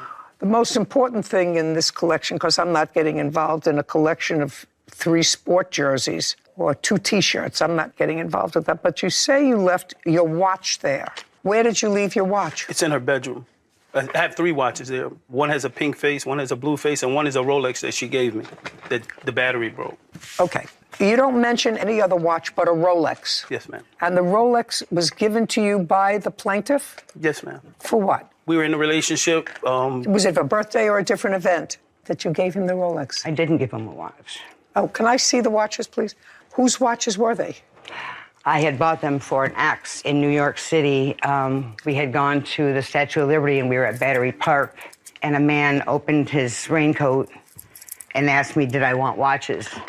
Oh, and I bought many of them. Just a second, and these are the 2 watches that you bought? Yeah, lots of them. But these $30 are the 2 a piece. But these are the 2 men's watches that you bought? Yes. Okay. So he... Shh. Would you turn these men's watches over to the defendant, please? Thank you. No, they're not his. I never gave them to him. Just a second. I'm giving them to him. No, you can't. There's 2 of them there. I wanted him. He doesn't even know which one it was, and they're counterfeit. Oh, just a second. I understand that, counterfeit, madam. You just explained that to me. When somebody comes over to you in Washington Square Park and goes like this, want a real Rolex? I would suggest to you that you know. I knew they were counterfeit, and I bought them for an ex. And we were going through some jewelry, and he saw it. Okay. And he said, these are nice Rolex. Yeah. They're not both his. He's getting them both. Oh, my Both fake God. Rolexes. He's getting both fake Rolexes for which you paid $30. Okay. Now, what other expenses do you think she's responsible for? So we planned a trip to Atlanta with me and her grandson and my mom. When? So we were supposed to go on October 28th. It was a non-refundable trip. So once I paid for it. Once I paid for it, she's supposed to pay her $850. She never paid her $850 because when she got her money, she threw me out the house and said she's not going on the trip. So that's when I told her I need that $850 back. Just a second. You paid the $850 for what? To fly to Atlanta. Oh, to fly? To fly, yes. To fly? Yes. Okay. And that was just on a vacation trip? Yes. Okay. Did you go? Yes. Who else did you go with? My mother. And you flew there? Yes. And you knew she wasn't going, so what did you do with her tickets? I couldn't do anything with her tickets. I left everything there. I told her on the phone she could still go. It's still there for you. You can still go. She said, I don't want to be in the same hotel with you or something like that. She's not going. So, okay, you're taking the dog home. I expect the Oculus to be packed and take it to a post office, box it, and send it back to her grandson. Now, you want it to go to your house? The Oculus, do you want to your house? But how will I know that he's not going to break it? You know, because I'm telling him not to break it, to put it in a box and send it back. Do you understand? Yes, ma'am. Okay, don't break it. I won't. He won't. Okay, we're done here. He gets the dog, you get your Oculus. We're finished. Thank you. This court is adjourned. It's the dog that's worth money, and that's why he wants it, because he's greedy and ruthless. The only way I felt like I could help this dog is if I got her to sign him over to me so I could leave. He's going to turn around and sell the dog. So I'll give you a beautiful Pomsky for sale. No, this dog is part of our family. This dog is loved by 2 families now. He has a bunch of kids that love him and play with him, and either at my brother's house or at my house. Because I rescued that dog. He did not want me to rescue that dog. That dog had a terrible life until I went and rescued him. It's almost impossible to separate these domestic partnerships and property and what you spend. You know, you have courts set up for divorces, but you don't for living together as almost marrieds. But the papers indicated that he took the dog, and there's no question. He didn't say he's taking the dog for one day because she wanted him to leave. And she said the condition was she would give him the dog if he left the house forever. That was in the paper. And her statement that I was just giving him the dog for one day just doesn't fit with that. And he paid for the dog. The dog looks very well taken care of. And she acknowledged that the grandson did, in fact, abuse the dog. Sure. So it was a very easy decision. And the Oculus was made easy, actually, by him. When I said, do you use the Oculus? He said, no. Give it back to its owner. Give it back to its owner. Anyway, living together is never easy when you have to dissect it and divide it at the end of the day. Yeah. Brian Parkinson is suing his neighbor, Shelley Burke, for a false claim leading to his arrest. Court come to order. All rise.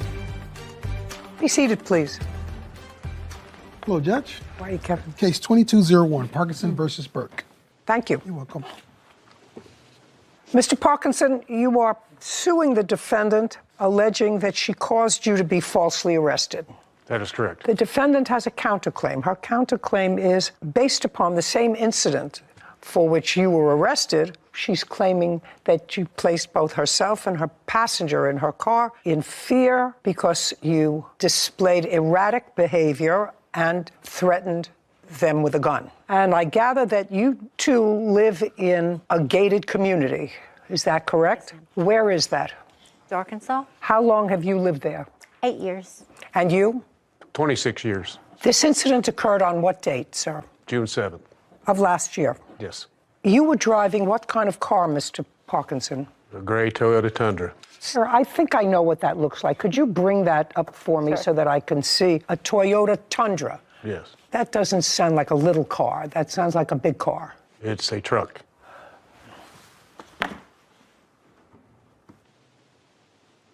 Big. And what kind of car were you driving? A Toyota Camry. That I know what it looks like. It's a regular size, smallish car. This incident happened, according to the complaint, about 4 o'clock in the afternoon. That's correct. I'm going to start with you, Mr. Parkinson, since it's your claim for false arrest. Yes. So I want you to tell me your version of what happened on June 7th, about 4 o'clock in the afternoon. I assume you were on your way home. Yes, ma'am, I was. Go ahead. Miss Burke pulled out of the station in front of my vehicle, directly in front of me, causing me to hit my brakes extremely hard. Okay. Either because she wasn't paying attention, right? Could be. Could be. Well, you wouldn't think. Just let me stop. When was the last time you were psychiatrically hospitalized? Never. Are you currently taking any psychotropic medication? No, ma'am. Were you intoxicated on the 7th of June? No, ma'am. 4 o'clock in the afternoon? No, ma'am. So, Mr. Parkinson, let me go back a little bit. This is a non-psychotic, not drunk person. So if you're a thinking person, you know that if she pulled out, either she wasn't paying attention because she's not driving the Tundra, you are. You're driving a this, she's driving a this. So she wouldn't place herself and her son in harm's way purposely to pull out in front of your Tundra. I would hope not. Well, I would say absolutely not. I don't have to even guess about that. She did not put herself purposely in harm's way. And so she pulled out in front of you. You had to put on your brakes hard. For her safety. You weren't thinking about her safety. You're not thinking about anybody's safety. It's a reaction. If somebody pulls out unexpectedly, you put your brakes on. Mm-hmm. Right? That's not going through your mind for her safety. It's put your brakes on. I mean, because if you were thinking about her safety, then we wouldn't be here today. So after you put on your brakes to stop, did anything happen? Some objects in the back of my truck dislodged, some stuff in the back of the seat moved. And these things that got dislodged, did they get dislodged from the back cab in the truck or from the interior of the truck? Both in the bed and the interior. Okay, what got dislodged in the interior? Some paperwork, some clothing. Okay, so it fell on the floor? Yes. Okay, and in the back part of the truck? Bed of the truck, some tools shifted also. Didn't fall out of the truck. They just moved from one place to another. That is correct. What did you do next? I proceeded to follow Miss Burke into the village because I live in the village. When you say you followed her in, describe what you mean you followed her in. She was in front of me, and I followed her into the village. Don't play with me, sir. I read your complaint. You were tailing her. Yes. Yes. Well, let's say I was tailing her closely because you were annoyed. Yes. There we go. So you understand at this point, sir, that what you were involved in is road rage. You, not her. She was an accident. She was negligent. She wasn't paying attention. Let's say all of those things, not on purpose, because that would be stupid, and she has not recently been psychiatrically hospitalized. You, on the other hand, made a purposeful decision to tail her because you were annoyed that your tools moved. That's what happened. Would that be a fair statement, Mr. Parkinson? Yes, I was annoyed. Okay, you were annoyed, and what followed was an incident of road rage. Your husband, you've been in the car with him when he's had a little bit of road rage? Think about it before you answer me. Have you been in the car with him when he has reacted in a different way from the way you would have reacted to another car? He has, very minimal. The answer is either yes or no. Have you been with him in the car when he has reacted in a way that you would not have reacted in a traffic situation? Yes, ma'am. Parkinson claims his neighbor, Shelley Burke, owes for the costs of being falsely arrested. Shelley is countersuing Brian for emotional distress, saying he threatened her with a gun. And when he's reacted that way, did you ever say anything to him? It was minimal. I didn't respond to it. Really? Okay, good. When my husband gets involved in one of those road rage things because somebody cuts him off, I'm all over him like white on rice.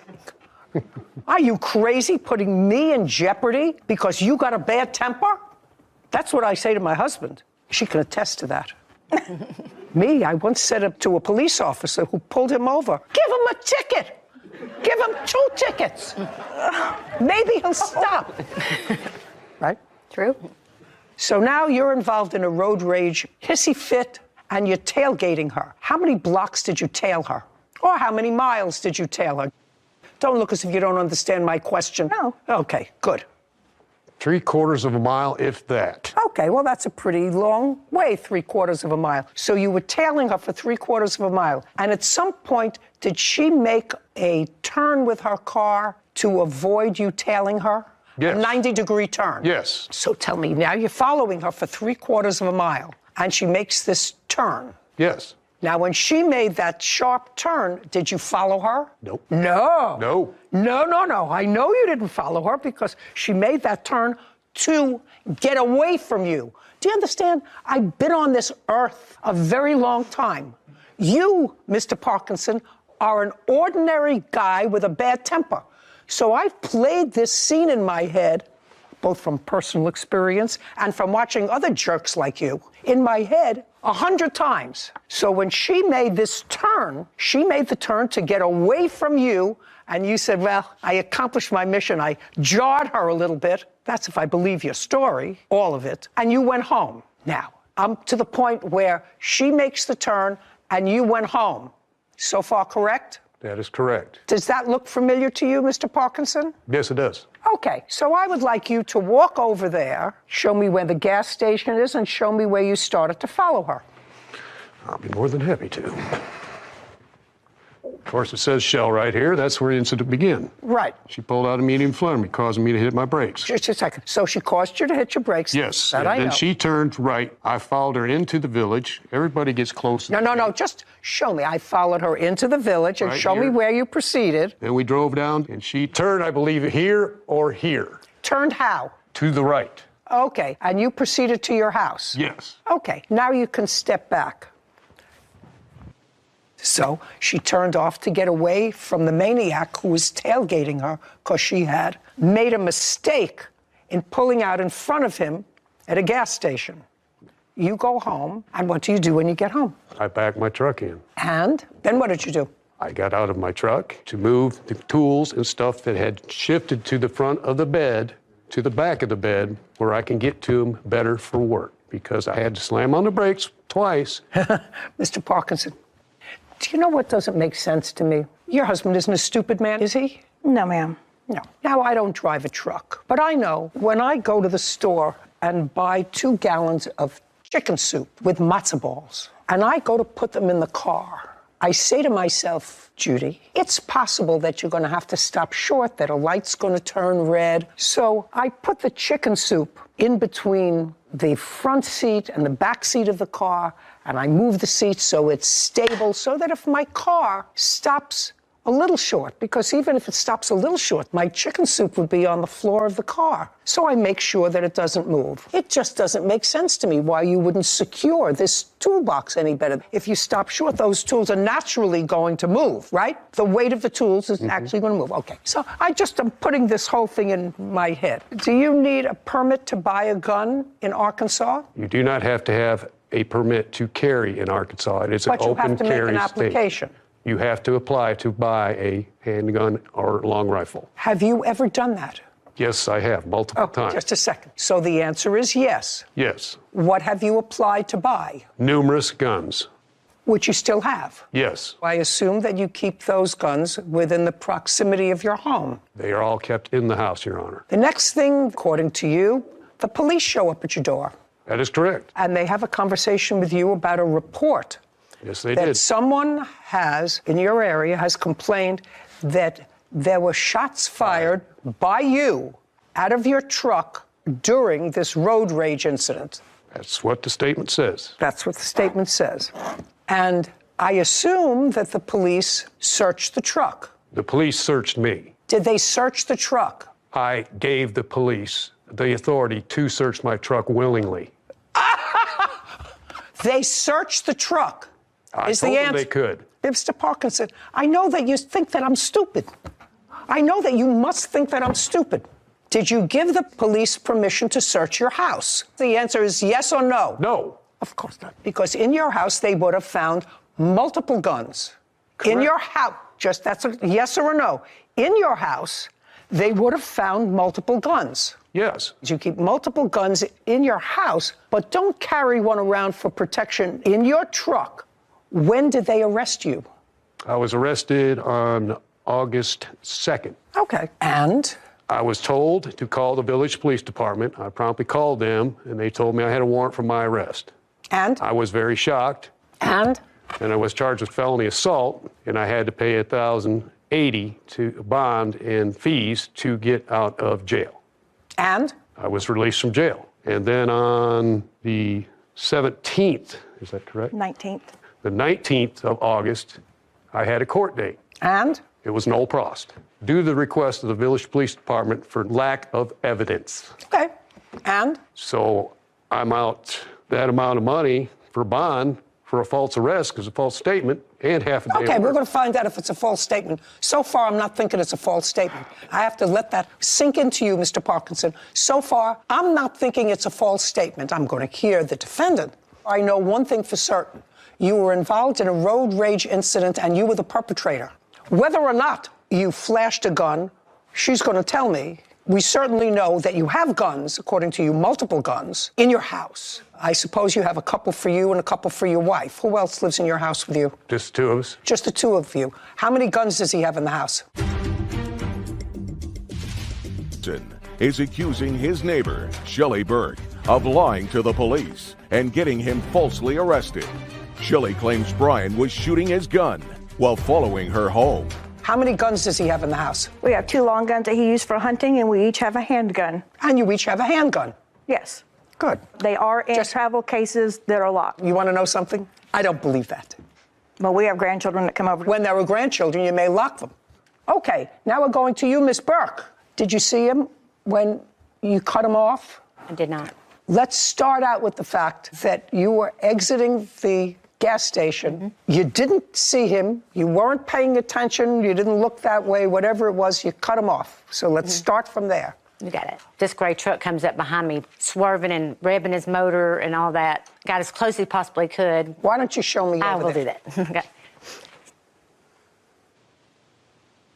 There's 2 lanes going into the village. There's a left and a right lane. I go left, he goes right. Well, I get in front of him, and then he starts getting behind me, swerving his car back and forth, revving his motor. He is so close. He's probably closest to me and him. I mean, he's not a car length away. He's right up on my bumper. And revving his truck, and I'm going the speed limit. Then I turn, make a left. He's still right on me, never lets up. It's kind of a tricky area because it's curvy. So when I go around this one S-curve, I hear a pop. And I'm like, oh my God, he just shot at us. I said, call 911. When I start coming back down again, I look in my passenger mirror. I saw the spark. I saw it. I'll never forget it. And he heard it. We heard, even on the phone call, I think you can possibly hear it. He popped the gun again. And then he's on 911 talking to her, and the lady's saying, be calm, be calm. And I'm leaning down in the car. He's trying to tell me to go. He looks like he's going on past us. But when he does that, he rolls down the window, and you could see him holding a gun in his hand. And he says something I can't understand what he's saying. He's getting the license plate numbers. We thought he kept on going. So your son got the license number? Yeah, he got the license plate number. He's on the phone with 911 at this time. And that's what was given to the police? Yes, ma'am. Mm-hmm. Okay. Well, I got the 911 call here with us today. I would like to hear it. Step back. Can I hear the 911 call, please?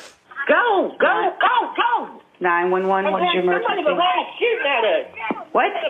He's a gray Toyota truck. He was shooting at us. His license plate number is... I need all units. We got a vehicle that is... The complainant's on 911 saying the vehicle is shooting at them. I'm fixing to run the tag. Who am I speaking with? This is Leslie Scott Rogers. And you said what kind of vehicle was it? It was a gray Toyota Tundra. Go. It's coming back on a gray Toyota Tundra, and that's what the complainant says. It's a 2014 Toyota Tundra. Okay, start that 911 call all over again. Pay careful attention, because I thought at the beginning of this tape, I too heard a shot. Could we start again, please? Take your hand out of your pocket. Go, go, go, go! 911, what's your emergency? Somebody was shooting at us. There it is. There it is. Got it. You can stop it. That doesn't sound like a gunshot. Mm-hmm. Your case is dismissed, Mr. Parkinson. Your case is dismissed. I have a counterclaim, so stand where you are. The counterclaim is by Miss Burke for the emotional trauma that she, let's just talk about her, went through as a result of your road rage and shooting your gun at her, which you did. You probably didn't shoot it to hit her or to hit the car, because I don't think you're that stupid. Stupid, yes, but I don't think that's stupid. I think you did it to frighten her, just to frighten her. Then I think that you brought the gun that you keep in your truck when you work, maybe on your person, which you probably have a perfectly legal right to do, and you took the gun, you said, just in case something happens, because I did, in fact, shoot my gun in her direction, because I heard it on the 911 call. I better put it in the house. I better put it in the house. So you took the gun and you brought it into the house, and then saying, oh, police are here. Oh, well, search my truck. You won't find a gun. Search me. You won't find a gun on me. Don't search my house. And I guarantee you that you didn't say to the policemen when they came, I do have a gun, but it's locked in my house. Show me something where you told the police that you had a gun, but it was in the house. Nothing, because it didn't happen. Based upon that 911 call, the fact that you were involved in a road rage incident with her, tailing her at least 3/4 of a mile, right on her tail, causing that 911 call, as far as I'm concerned, that's trauma. My heart would have been racing triple time, because I don't know whether behind me is a lunatic or just a stupid guy who can't control his temper, and his wife hasn't been able to beat it out of him for the last how many years you're married. Because there's no question he's done that sort of thing before. Maybe not with a gun. Maybe not with a gun. When was the last time, sir, prior to this time, that you were arrested? When was the last time prior to this time that you were arrested? Year? 19. Then 19, your age, or 2019? 2019. 2019. For what? Now, don't think, I know that if I were arrested once, a couple of years ago, I would have remembered what it was. Well, I was arrested for supposed harassment, violation of no contact order. What else? No, don't look at her. It's been so many times, I can't remember. So you've been arrested multiple times? Yes. Okay, good. Nice. You picked him. I don't see how this pertains. How does it pertain? I do for your propensity for violence, sir. This has nothing to do with violence. No, it does have to do with her counterclaim. $5,000 is what your counterclaim is for. Is that correct? Judgment on the counterclaim for $5,000. Your claim's dismissed. We're done. This court is adjourned. It was a very bad day. We do not carry weapons in our vehicles. I won't even go out at night anymore because I'm scared he's coming by my house. She described in the report a black weapon. We don't have a black handgun. The truth is, I saw the guns. Well, I think she created a situation by admitting she didn't see me. I don't understand why he would even say that. People want to drive stupid, let them, and just back off. The plaintiff was certainly not forthcoming. I let him search my truck. I let him search me. What about your house? Did you tell them I do have a gun? But it wasn't out. It wasn't me because I leave my guns at my 2 long guns and my 2 short guns at home. Yeah. You could hear the pop in the first part of that when 911 call. When he was hysterical. And believe me, he wasn't hysterical. Just because someone's tailing you. Just because someone's tailing you. You don't call 911. You pull into your house and you lock the door fast. You only do that if someone's pointing a gun. And so there's no question. There's no question that he did that. How dare you put someone in fear purposely? You're just doing it to create a fear in someone. And to do that, especially to a woman driving in front of you in a small Camry, it says more about him than it does anything else, I think. At that moment, I'd put him in jail for 5 days and say, yeah, next time, don't do it. Previously on Judy Justice. She wasn't trespassing in your house, madam. She wasn't burglarizing your house. She was bitten by your pit bull. That's what the case is about. She was told not to go into my house. If I believe you. Now I'm going to look at your video. Oh, my God.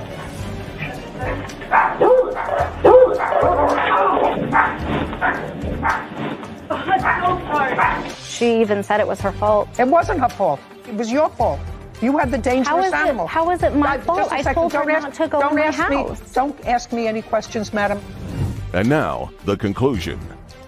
Mila Bazin is suing her former employer, Sarah Adams, for lost wages and pain and suffering after being bit by Sarah's pit bull. Okay, my issue actually is, in addition to everything else, why would a seemingly smart woman have a dog that she would have to warn people about to come to her front door?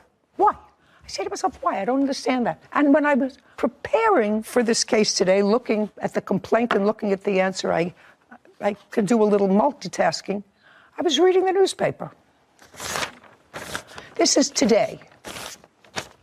A 7-year-old Louisiana girl was mauled to death by a neighbor's pit bull after it ran into her family yard. The name of the person is here. A child was playing outside her East Baton Rouge Parish home Friday when the dog barreled onto the property and viciously attacked her. Family member tried to stop the dog by hitting it with a walking cane, but the animal couldn't be deterred. First grader suffered multiple bites to her face and severe skull damage. She died. The dog was euthanized. The dog's owner told the officers he wasn't home during the attack and regularly lets the dog roam the neighborhood. He was charged Saturday with homicide. Yeah. Perfect.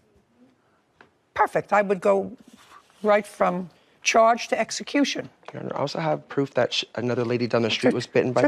I'm going to get to you. I'm not finished. Okay. I'm not finished. I don't understand. I have others because it looks like you look like dog-sitting mom killed by pit bulls. North Carolina woman was mauled to death by 2 pit bulls she was dog-sitting for after the mother warned her to stop watching the animals, according to reports. That's all. Husband came home, found her in the backyard being eaten by 2 pit bulls that she was watching for her son. I don't understand. I have more, but I won't bore you with more. So I don't understand why intelligent people have a dog that they know is capable of killing somebody, of just turning and killing somebody. I don't understand it. I think, insurance companies can legally discriminate against people who have pit bulls by saying, we're not going to insure you. And there's a reason for that. But, Your Honor, I told her before she left not to go in my house. My dog was not outside. My dog was in my home, protecting my family. I want you to look at the video again. And unless your daughter is a moron and can't follow your instructions, she did not say to her, wait outside. I understand that. Just a second. She saw her. She was in charge of your home that day. She permitted her to come in and put the drink down. She did that. You want to watch the video again, or do you acknowledge it? I don't need to watch the video. So you acknowledge it. So I don't care what you said to her. When she got there, the circumstances were such that your daughter, who is taller than you are, was very happy to have her come in instead of saying, you're not allowed to come into my house because we have this vicious dog. She's not vicious.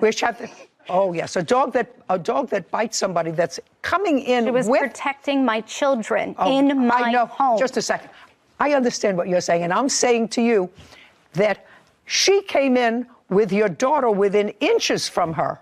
And your daughter, when she opened the door, didn't you see the dog? No, I didn't realize. What? You didn't realize? No, it happened so fast. When I entered the door, I then realized, so I came back to rush to stop Mila, but she already got bit. It was too late. So it is my fault. Right! It's not your fault. I love that. It's too bad that you can't teach that to your mother. It's really too bad you can't teach your mother to say, it's my fault. I have a dog that can be vicious.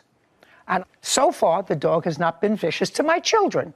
I hope for your sake and your brother's sake that one day the dog doesn't get annoyed with one of your brothers. I just hope. I mean, this lady was about your size, the one that was killed by the 2 pit bulls. An older lady. So I'm hoping your mother chooses to have that instead of double locks taking care of her children. Great. But then she has to pay the consequences. Basin claims her former employer, Sarah Adams, owes for injuries after being bit by Sarah's dog. Sarah says Maya accepted a $300 settlement from the incident. Now, may I see the note that you had from a previous neighbor? Yeah, so this is a text message from Sarah to me stating that the neighbor down the street... No, I can read. Okay. Nobody can state to you. Okay. What was the name of the other woman that got bit by your dog? Your Honor, it was my neighbor, and just a second. I asked you for a name. Did she get bitten anywhere around this time? No. What year? It was 2020, and it was a dog fight that me and her were both trying to break up. Just a second. It was 2020. 2021, excuse me. Okay. She was my neighbor. Just a second. So a year before, when in 2021? Give me a month. I don't remember. Summer, fall, winter, fall. spring? It was fall. So you're talking about September or October? Somewhere around there, yes. Was she treated for the dog bite? No, Your Honor, it was not severe. The answer is no. She was not treated for her dog bite. Not seen by anybody. Correct. Okay, can I see photographs of the dog bite, please? And I also have the first initial appearance that I went to the hospital.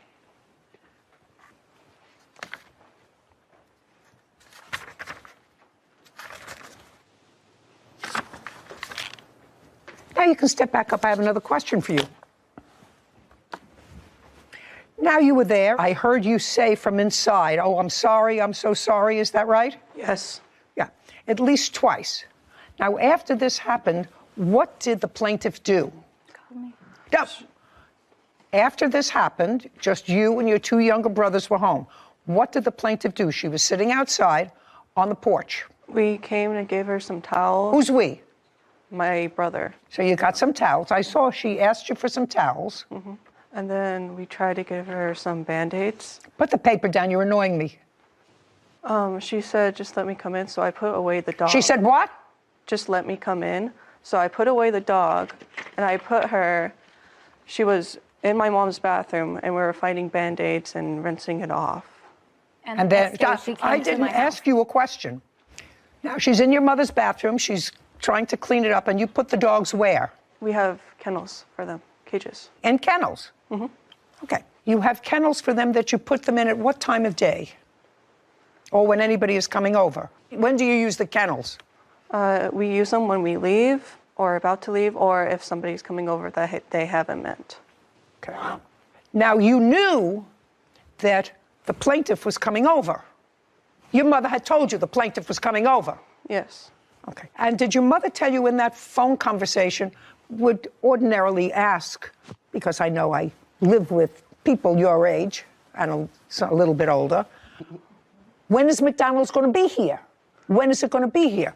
Did you ask your mother that question? No. Did she give you any indication about how long it would take? No. How did you know when plaintiff arrived?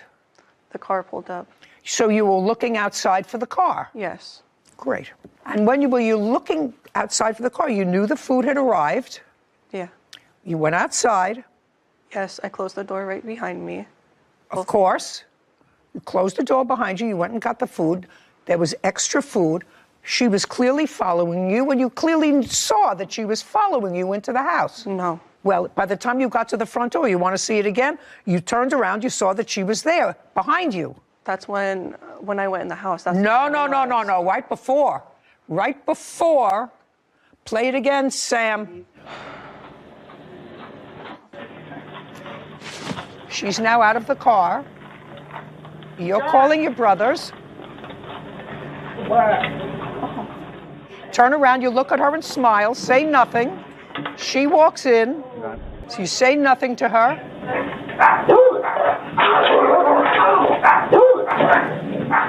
Got it?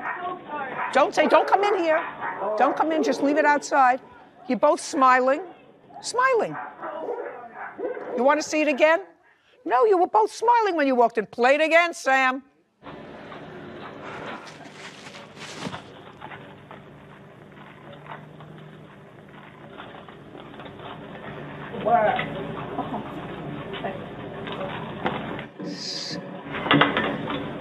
Got it?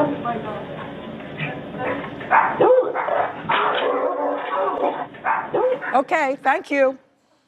Got it? Got it? Yeah. Okay, that's when very I good. realized. Ms. Bazine, quite frankly, the only thing that's distressing to me about your complaint is that you're only suing her for $3,500. That's the only thing that is, as far as I'm concerned, you could have just as easily been really seriously injured.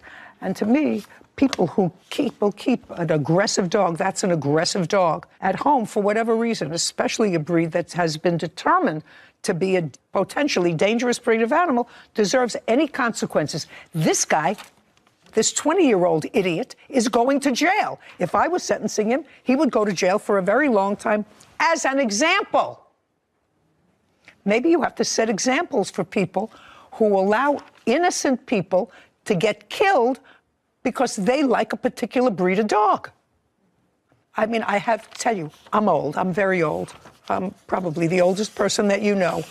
I have never read one article where a Shih Tzu killed a person. That's why I have Shih Tzus. I've heard them, they nipped my finger maybe, they ripped my stockings, they ate the furniture leg, but I've never read a piece. You have Chihuahuas, you have Chihuahua. Yeah. I've never heard about a Chihuahua killing a person, ever. Ever. So if you're dumb enough to have a dog, you have to accept the consequences. This guy is going to accept the consequences for his stupidity, for letting his pit bull roam around, by going to jail. And you're going to accept the consequences by paying the exact amount that she's requesting, which is $3,500. Your counterclaim is stupid, and it's dismissed. Your Honor, and I'm done with you. Your Honor, we had an agreement that she signed. Done with you. We had an agreement that she signed.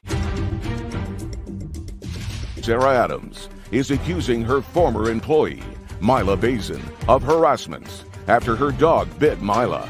Mila claims she did not agree to Sarah's $300 settlement.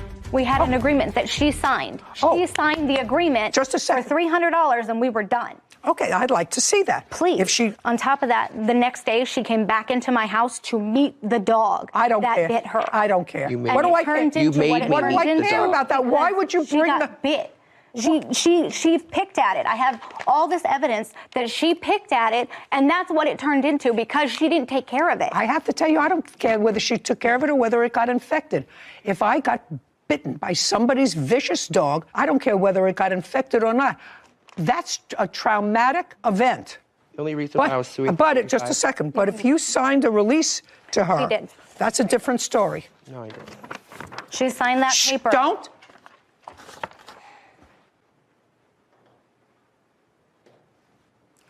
Why did you sign this? This is clear. First, Woodville, Kevin. Can I see it, please? And when is it dated on?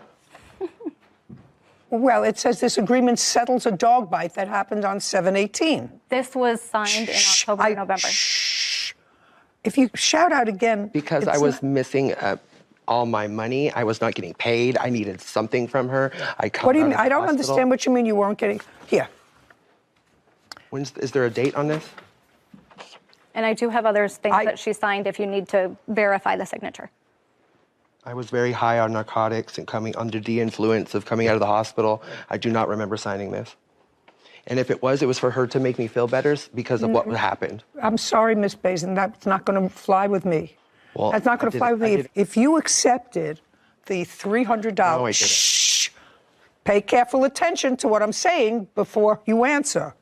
If you and the defendant in any action can at any time, even without a lawyer, if neither of you have a lawyer, I'm speaking, can settle a claim if they wish to settle a claim before getting the courts involved. That can happen.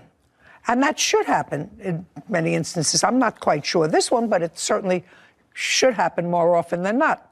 You settled for less than you were entitled to. You settled for $300. Did she give you $300? No, Your Honor. May I see that document, please? She did not. Okay. Let's see whether Also she did. referring to a car battery? No. Let's not get ahead of ourselves. I agreed to give Mila $300. Did she give it to you? No. Show me that you gave it to her. And when? I gave her cash. It's on camera at work. I handed her at work with my boss there. My boss, you can call him right now. I'm not calling your boss. Listen to me. I'm not calling your boss. That's your problem to prove it. I also helped her when her car broke down. I don't paid care. for a battery. I don't care. I paid for Listen lift to me. rides for her. I don't Your dog care. bit me. Shh. I don't care. All I want to see is proof that you handed her. I gave her cash. $300. I don't have proof because I gave her cash. Well, that's a problem for you. Did she give you cash? Your Honor, no. No, She just helped me out with a car battery, and then she sign that? accumulated. Just a second. It doesn't say that you gave her $300. Your Honor, she's It lying. says I agreed to give her. She's lying. I handed her $300 and made her and had her sign that at work. We did it at work. She's lying. How she threatened Well, me. then I'm going to give this to you. She says you didn't give her the $300. You have no proof that you gave her the $300. You have no proof. I don't. You don't have any proof. $3,500. Judgment for the plaintiff. We're done. This court is adjourned. I feel like if it would have been a Shih Tzu that bit her and did that damage, I feel like the judge would have gone in my favor. And I knew I would get justice coming here for pit bulls. She takes care of the community. I'm so glad that happened that way. I had a lot of evidence, and the reason why her bite turned into what it looks like now is because she didn't take care of it. She picked at it. I was happy to bring the kids food. I'm that type of person. Because I have documentation of her picking at it. She went to the hospital 4 different occasions. It's pretty traumatizing. I know she was fine because I have text messages that prove that she was fine. And all of a sudden, the dog just got me. That it was her fault. She knew better than to go in the house. Right when I walked in, the dog lynched and grabbed my leg. I walked in, and then I realized there was a voice behind me. I went back and saw that Milo was back, and she got bit by that time, so I went to go help her. Locked its jaw. The burnt tooth went really far down deep. Me and the baby girl both had to hit the dog to get him off of me. I picked up the dog, and I put her in her kennel. Very terrifying. I still have PTSD, and even watching that video was shocking. She was constantly complaining about the dog bite to myself, my boss, slandering me every chance that she got. Absolutely ridiculous. And I said, Mila, look, this needs to be settled once and for all. Bullied me and put me in a position, cornered me, and made me do what she wanted to do. She was my boss, so whatever she said, I had to do. What do you want? She said, give me $300 and I'll sign something saying we're done. So that's what I did. I don't know. Some people are different. So I just wanted to point out a distinction in the articles that you brought in. I know you've been hearing these pit bull cases for decades, and so I understand your outrage every time you see one. But the distinction in the news articles that you brought in today as examples, as well as this case, there's a couple key differences. One, the main one being, in the newspaper articles, the dogs were outside the home, outside the control. And in this case, the defendant wanted to make it especially known that the dog never left her home. However, from a legal standpoint, it's a more egregious charge if you allow your dangerous animal out and about in society without any sort of warning. However, just because it's inside your home doesn't absolve you from that responsibility. The plaintiff was still an invitee into the home. Like you had said, the daughter had every opportunity from the street all the way up the sidewalk, all the way onto the porch, and even into the screen door that you can see on the video opened up. Never once said, oh, just wait outside. Even with my own dogs. Or leave the food on the porch. Even with my own dogs, golden retrievers, sometimes I never know if they're going to be overexcited. I say, just hang on 1 second out here. Let me make sure they're good. And I make sure they're happy, whatever. And then I say, come on in. So she had every opportunity to do that, and she didn't. So like you had mentioned to her, it's not like the plaintiff was a trespasser or trying to steal or trying to harm her children. and you're still responsible for your dangerous animals, even if they're inside your home. Yeah. So just think that's a word to the wise, that it's not just when they're outside your control that you can be held liable. I thought it was also interesting, now that I think about it and listen to what you're saying, usually when you have a dog that you know is dangerous, because let us assume that I believed her when she said, I said don't go into the house, which I don't believe her. You usually have a sign if you live in a private house and you're using the dog for protection, to have a sign, dangerous dog. Beware of dog. Beware of dog, because somebody may come and deliver a package, open your screen door. You never know when something can happen. So you at least give the public notice that there is potentially a vicious animal inside. You're absolutely. Boyfriend Willie Albrecht for filing a false police report and harassment. Court come to order. All rise. Have a seat, please. Case number 2068, Automatis versus Albrecht. Thank you. You're welcome. Mr. Albrecht, I'm going to start with you, sir. Yes, ma'am. You are the current live-in boyfriend of the plaintiff's ex-wife? Soon to be. Of the plaintiff's wife. Correct. Mr. Adamus' complaint is that as a result of you making a call to the police, he was defamed when you said that he was trespassing. It was a false call to the police, and he wants to be compensated to the tune of $2,500. That's what the case is about. So in order to make this whole thing in context that I understand, how long have you been living with Mrs. Adamus? Since June of 21. How long do you know her? Since January of 21. Have you ever been married? Yes, I have. When and for how long? Previously to April of this year, I was married for 15 years. So you were married when you moved in with Mrs. Adamus? Yeah. Legally? Legally. Did you own your own home? I did. With your then wife? Correct. Did she stay in the house? She did. Does she have a boyfriend? Yes, she does. Do you like him? No, I do not. Does he live in the house? Not at this time. Did he ever? Yes, he did. And you didn't like it? No, I did not. So I want you to understand that there is maybe a reason why the plaintiff resents you living in a house that he owns with his still wife, and you're living there. Do you understand? I do. Because you sort of have the same situation. You're kindred spirits. Actually, you're kindred spirits. Except my 15-year-old son also lives with this young man. So who cares? Oh. Well, that's all right. But you understand why he might be annoyed. I do, but... Okay. So now, understanding all that, I want you to tell me, because I'm not totally sympathetic with you, sir, because if you and your wife are divorcing, you're entitled to move on with your life, and so is she entitled to move on with your life. Where do you live? You live in an apartment? I live in a condominium. Okay. How long have you lived in the condo? I've lived when we separated March of 2021. And who do you live with? I currently live with my... No. Who do you live with is the question. My older son. And how old is he? 19. And how many bedrooms are in the condo? 2. And what about you? Have a girlfriend? Yes, I do. Ever stay over? My house? No. Do you ever stay at her house? No. Does she live with her children? Yes. And is she divorced? Yes. And she stayed in the house? Yes. You see how all these things go? It's just as the world turns. It's just what happens. I've been there. Understand it all. Can either make it hard or difficult. Who pays the mortgage on the house? Paid off.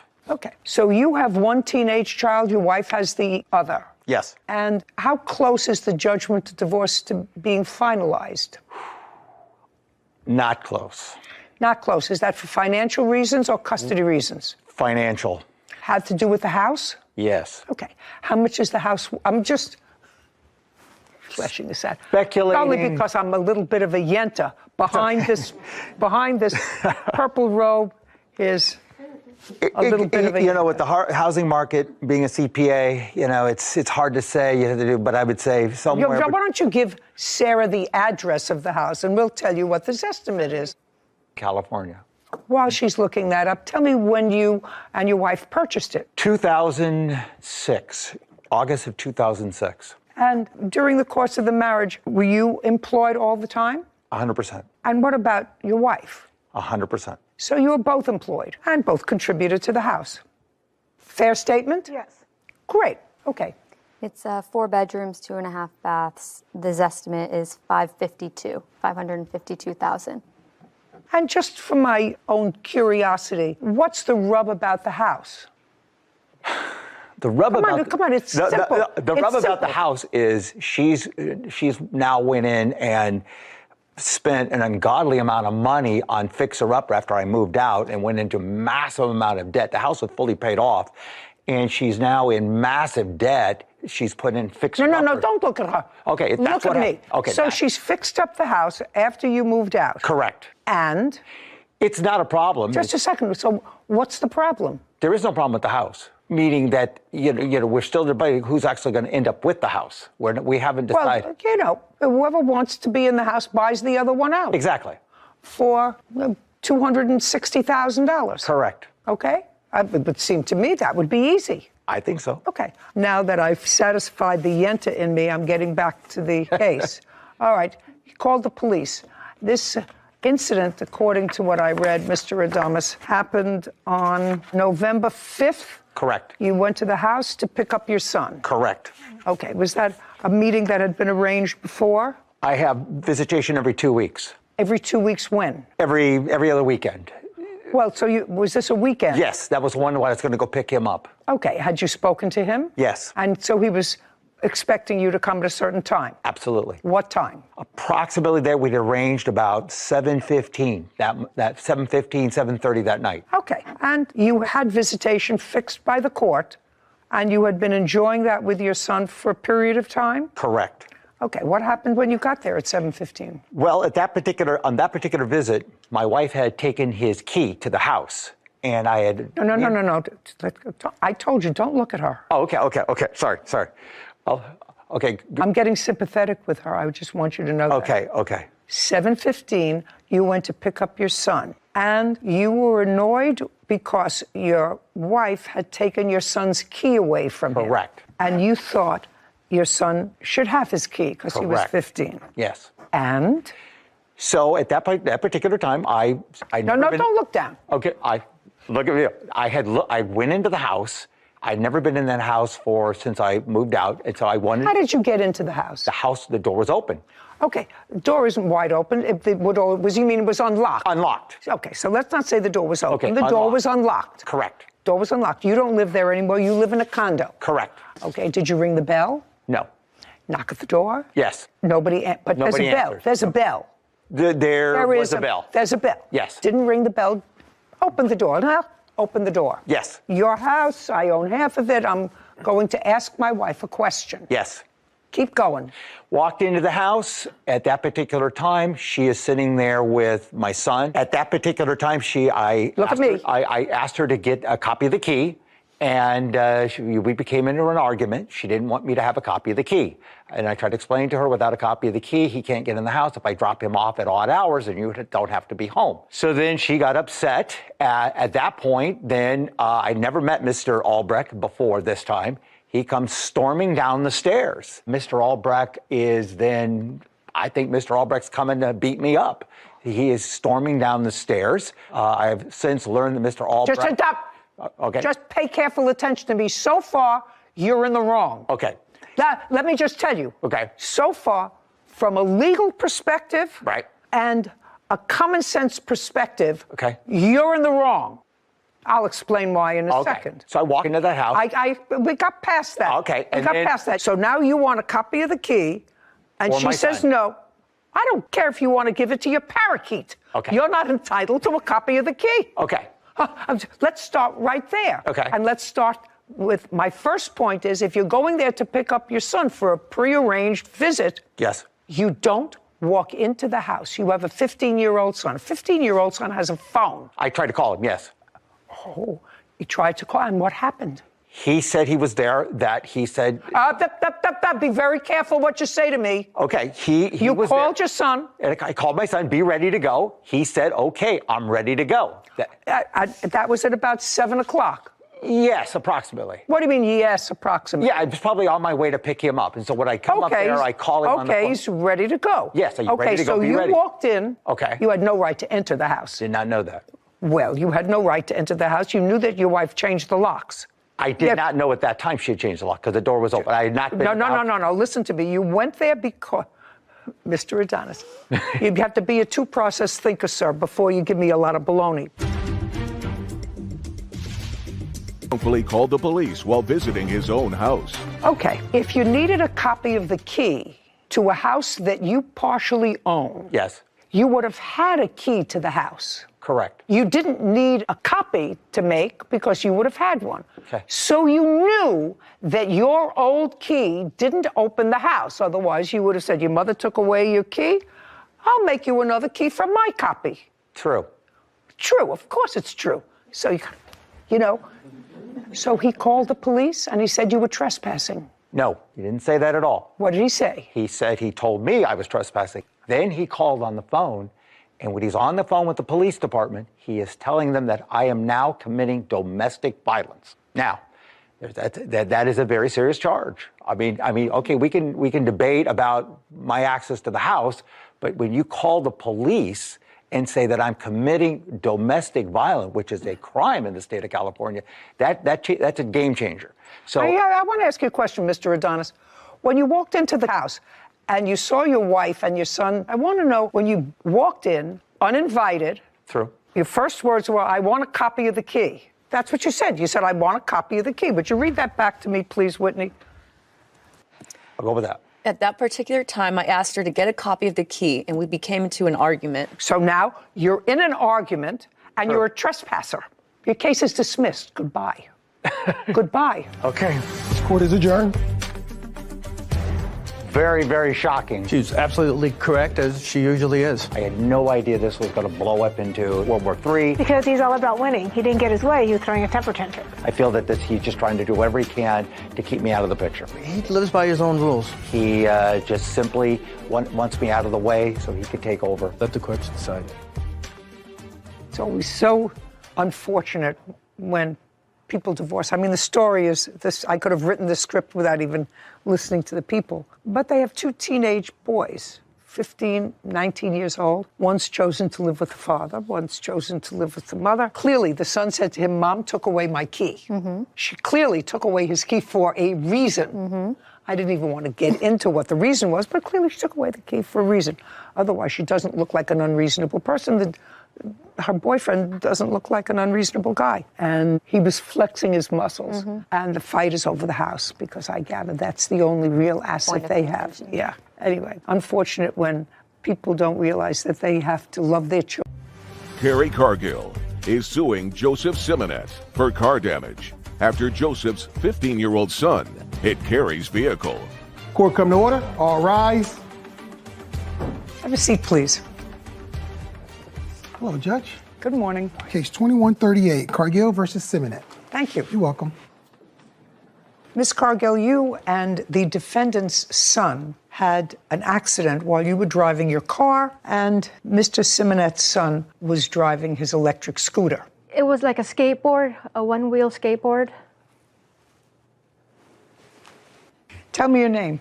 Jacob Simonet. Describe this vehicle that you were riding on.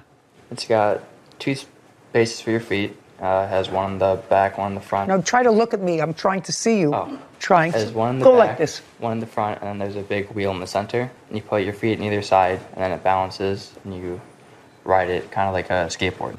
Oh, I actually had a have feeling you picture might of need it. myself riding on one of those for about 30 seconds. Yeah. We bought it for one of my grandchildren years ago, but it's motorized. Yes. It has a motor. It's electric. And how fast does it go? Tops out at about 17 miles an hour. 17. Yes. That's pretty fast. Are you required to drive that on the street where pedestrians walk or where cars ride? On the sidewalk with the pedestrians. Sidewalk. Yes. Do you drive it on the sidewalk? Yes, I do. Do you ever drive it in the street? I do not. Now you're going to tell me what happened on the date of this incident, which was August 17th. This year, yes. Okay. Yes, I was going south after work, and I was going to crossing through the intersection. I had the green light. Is there a chart? Yes. Yes. I'd like to see it. Yeah, I was crossing the intersection. You're the blue car. I'm the blue car. And I had the green, it was going, and Jacob had cut through on the red into the green and slammed into the side of my car. He had cut through the intersection. So he was in the street where the cars travel? Yes. Not on the sidewalk? Right. He was not in the walkway. Okay. Jacob, I want you to walk up to that sign and show me where you were when you and the plaintiff collided. I was about right here. You were in a crosswalk? Yeah, I was in the crosswalk coming through and about Okay, right. is that what, Jacob, is that what the police report is going to indicate? That you were in the crosswalk? I don't know. Well, I assume that there is a police report. Is that correct? Police report's going to tell me where the debris was, I assume. The debris is either going to be in a crosswalk or it's going to be in the street. Where do you think it's going to be? Some of it was in the street. Show me the street that you're talking about. About like right No, here. put your finger on it. Don't go around where it's About right here. right there. That would be in the middle, right? Mm-hmm. That would be in the middle of the street where the cars travel, not in the crosswalk. Yeah. Yes.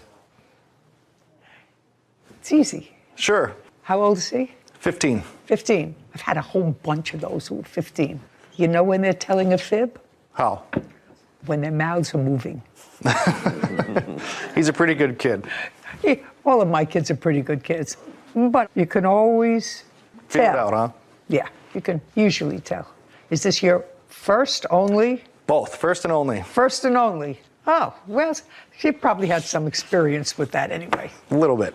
A little bit. Okay, and this happened at what time during the day? I believe it was about 4, a little after 4:30. So it was light out. Yes. You collided with her car on the driver's side. Yes, Your Honor. Okay, on the door of the driver's side. The fender. Fender. Yes. Side fender? Yes, side fender. Okay. Not the front of the car. The front fender of the car. Front fender of the car on the side. I'm talking about it was the side or the front? The side. Side. So you collided with her. Yes. Because cars don't move sideways. Yes. He could have been quite seriously injured. Yes, he could. He hit the side of the car and he flew up onto the hood and then kind of rolled across the hood, hit my windshield, and then fell onto the ground. And when I stopped, he jumped up, appeared at my window, and apologized, and then asked me if I was okay. What did he say? Just said he was sorry. And then he asked me if I was okay. And then I asked him if he was okay. And then he asked me if I was okay. And it went back so and far, forth is that a little right? bit. Yes.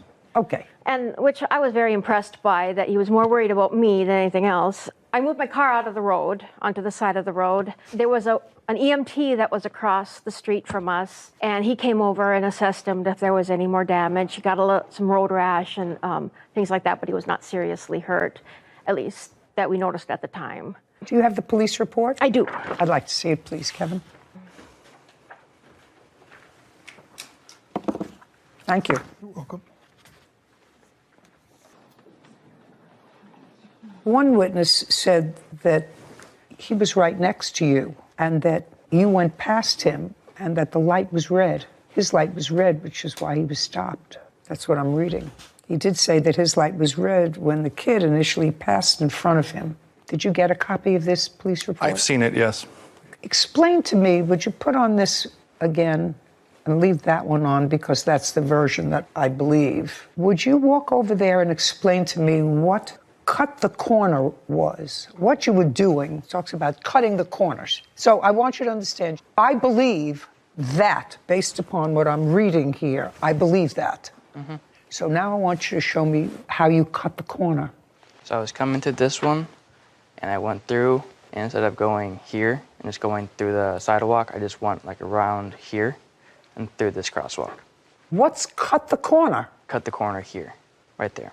You mean just that little space is what you're talking about? You cut the corner? Yeah, I went from about... I want you to understand, I believe that you were in the street.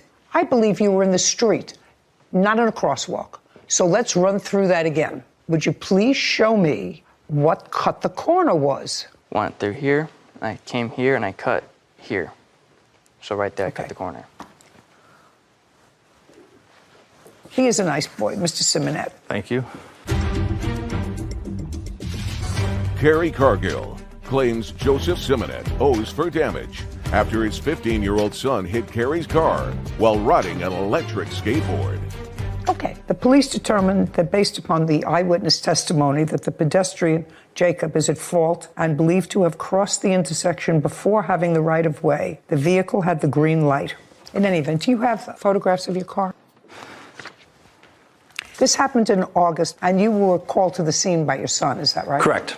And you got there, you know that he was a little banged up, but thankfully He was in okay. an ambulance when I arrived, but shortly after, yes, he did walk out of the ambulance and suffered some injuries, which I have pictures of if you'd like to see them.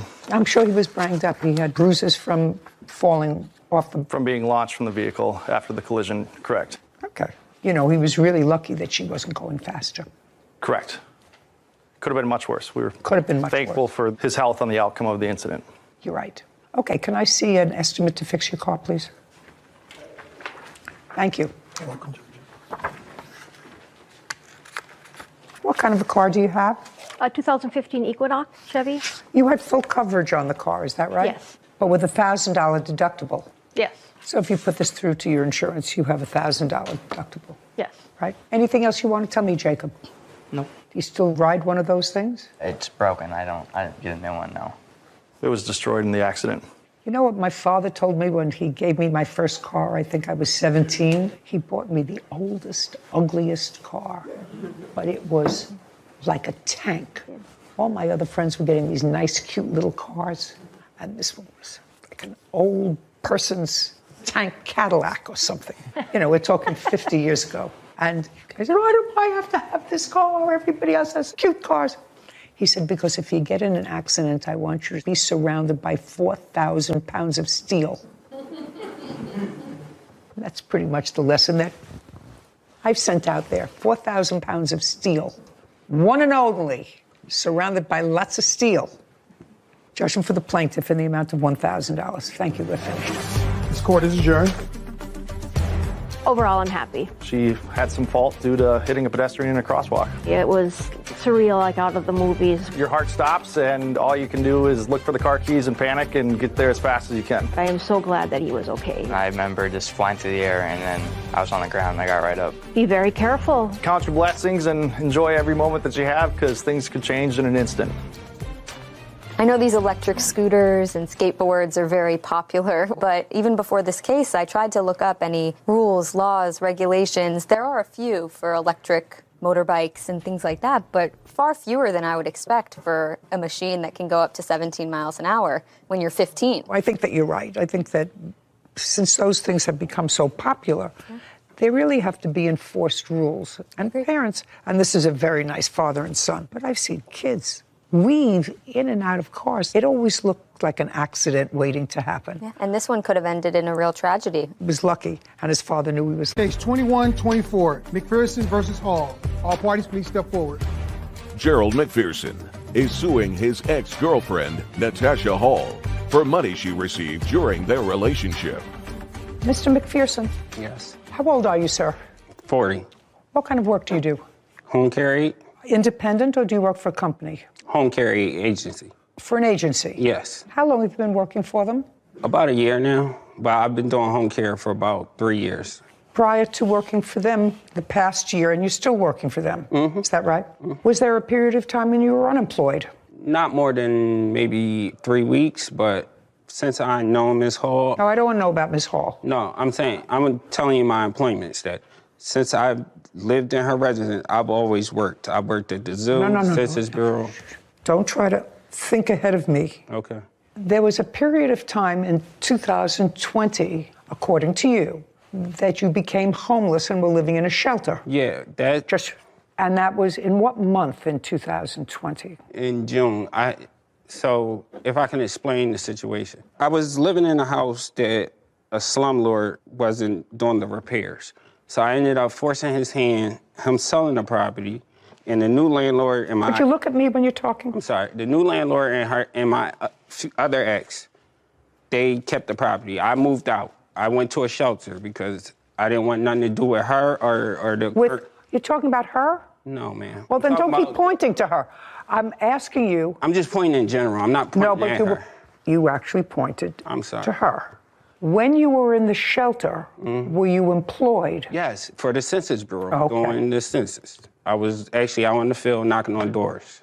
I was an enumerator. So you were not working in home health care, you were a census taker. At that time, yes. And did you have a child living with you? Yes, well, not in the shelter, no. I could not Okay. have my daughter in the shelter. How old is your daughter? 10. And where is her mother? She's deceased. Where was your daughter living when you were in the shelter? With my mother. Is she living with you now? She's been with me since June. In a new apartment? Yes, I moved in August 1st. She goes to school from your apartment? Yes. Okay. In 2020, you became acquainted with Miss Hall, and there came a time shortly thereafter, uncross your arms, and there came a point shortly thereafter when you moved into her home. In August, yes. Of 2020. And you remained in her home until what month and year? August of 2022. And in what month and year did you regain custody of your daughter? June of 2022. So there was a period of 2 months when you and your daughter lived in Miss Hall's home. You could say that, but... Well, I'm saying that because I just asked you a question about timeline. No, because me and Miss Hall was going through our dispute about this money, my daughter was staying with my grandma. I only brought my daughter there on certain occasions. When I say you regained custody of your daughter, was that a court order? Yes, I have it right here. Just a second. Was the child removed by court order from your custody? It was removed because the house... Don't tell me because. Yes, it was yes. Yes. I have lots of things to do today. Okay, I'm sorry. Child was removed from your custody. Because I didn't have nowhere to live at the time. Was the child removed from your custody before you moved into the shelter? She was removed because I was in the shelter. Did you take her to the shelter? No, I was not allowed to because there's no men. So at that time, female. did she go and live with your mother? Of course. Was that by court order? No, it was brought her to your mother. Yes. May I see the court order that involves custody, please? Here you go. I'm not getting an answer.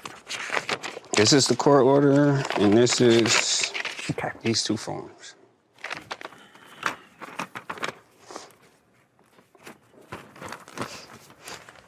Now that court order is the current. Okay, so the child was placed with the Commissioner of Social Services in Pennsylvania. And the child was placed in kinship foster care, which is a program that I am very familiar with the child's paternal grandmothers. So in June of this year, the child was returned to your custody. At some point in August of this year is when you and the defendants separated and you left the house. This is your claim. Your claim is that you won a whole bunch of money in some gambling thing. What kind of gambling thing? Gerald McPherson claims his ex-girlfriend, Natasha Hall, wrongfully spent the money he gave her for rent. Your claim is that you won a whole bunch of money in some gambling thing. What kind of gambling thing? I want you to look at me when you talk, not at the papers. I was going to... In what kind of gambling thing did you win money? I betted on 25 games. What 25 games? NBA, college, hockey. Okay, and you bet where? On FanDuel. It's an app called FanDuel. Okay, and you won? Yes. I don't understand the whole thing. I don't want to learn the whole thing. I don't care about the whole thing. I just want you to tell me how much you won. Before taxes or after? Both. Okay, $36,742, and after taxes, $26,889. On what date? So I won the bet on the 28th. It came into my account. 28th of what? January. Of what year? This year. And you had been living with Miss Hall for 2 years? Prior, yes. Okay, and you were working according to you all of that time? Yes. Okay, good. Were you paying any rent to Miss Hall? I have receipts. Yes, I want to see those. How much rent were you paying? So when I met Miss Hall... I don't want to go back to the year, Gimmel, sir. All I want you to do is tell me how much rent you were paying her. To be honest, I had to pay I don't know. I want you to rent. Be dishonest with me. Half her rent is like $425, and she had me pay half the gas and half the electric and half the cable. Her rent was $425? No, it's $850. I had to split it. We're paying half and half. Miss Hall? Yes, ma'am. What kind of work do you do? I do customer service. And who else lives in the apartment with you? My children. How old are they? 14 and 13. How large is the apartment? It's a 2-bedroom. And the total rent is $850? Yes, ma'am. There's no subsidy involved? No subsidy at all. Okay. And you have a lease? Yes, ma'am. How much did you charge, if anything, Mr. McPherson as rent? $425. Well, that doesn't quite sound fair, does it? Did she make a figure with you of $425? I paid more than that. I paid $425. That's half of the rent. I paid half of the electric and half of the internet bill. There are 4 people in the house. Yes. Right? Why is he paying we're for? only 2 people. Why was he paying for half the rent? Oh, my children don't work, and his child didn't work either. His child wasn't with you. The child came with us in June, but she had visitations on weekends. I don't care if she has visitations. Your children live with you. Yes. They don't have to work. They're your children. They're not his responsibility. Okay. I just want to know where everybody's head is at. There came a point, Ms. Hall, when Mr. McPherson gave you $6,000 in cash. No, not in cash. Check. No. Both of them was wired. One was directly wired into our Bank of America account. What? Just a second. When? The first transaction was on January 31st. The second transaction... January 31st of? This year. And the second transaction was the next day, February 1st. $12,000 total. Do you acknowledge, Ms. Hall, receiving $12,000 in your account from Mr. McPherson, or do I have to look at his records? I do not acknowledge. He gave me $6,000 and $4,500. $6,000 and $4,500, Mr. McPherson. Does that sound right? No, it's not right, and I'm going to show you. Let me see your bank record. All right. Hey, and sir. Let us assume that it's $6,000 and $4,500 that he gave you in this year, 2022. Yes. Is that correct? Okay. Let us assume for the moment that you're correct, because you're suing for $6,000. Yes. Right? Yeah, because the first initial $6,000 was 8 months' rent. That I'm not. Let us assume that you are correct, that he gave you $6,000 and $4,500. I'm taking you at face value. In January and February of 2022. Yes, ma'am. What was the money for? That he gave me? Yes. The 2 different amounts of money. Yes. There's a $6,000 and a $4,500. $4,500 was for me to pay my car note off. And hey, just a second. Go ahead. Why would he pay your car note off? He said he wanted to. Oh, no. That's ridiculous. Ms. Hall, let me just check. Can I say something? No. He even wrote that on there for your car note. No, you said in January he won a bet and cashed it out. A few days later, he gave me money via Cash App to catch up on his rent and as a thank you for helping him out. I don't see anything here about gift for a car note in your answer. So he gave me the money for the car note, and as far as the cat money, lots of times. So, yes. No, I'm talking about the $6,000, madam. Yes. Let us assume he gave you $4,500 to pay off your car note. That's what you said. Correct. What's the $6,000 for? The $6,000 was for us to move. For who to move? Me and him. Show me. The $6,000? Yeah, show me that there's proof. He says he gave you the money according to his complaint to hold for him. Yes. Shh. Just a second. Yeah, February 3rd, he gave you $6,000. This just says he gave it to you. Yes. And? And he told me to hold it so we can move. Well, you didn't move. No, you didn't. Shh. He told you to hold it for him so that you could all move. No. So who could move? So me and him and our children could move. Well, that's what I just said. I apologize. So that we can move. Correct. But you didn't move together. Correct. So you have to give him his money back. That's simple. Thank you. That's simple. If you say he gave you the money so that the 2 of you could move and that event never took place, but he in fact moved out, you owe him $6,000. But then he agreed. Just a second. That's an easy. Okay. Do I have to deal with anything else? Money for lost wages, rent, utilities? Forget it. He paid all of that with the $4,500 when he paid off your car note. Come on, let's get it together. Lost wages. What are the lost wages for? But then I had to take off from work because of the PFA, and I had to take off from work to go file out the court and things like that. But in the midst of him saying the $6,000, he didn't pay rent. He didn't pay all of his rent. He paid off your car note. You owe him $6,000. Your counterclaim's dismissed. We're finished. Thank you very much. Okay. This court is adjourned.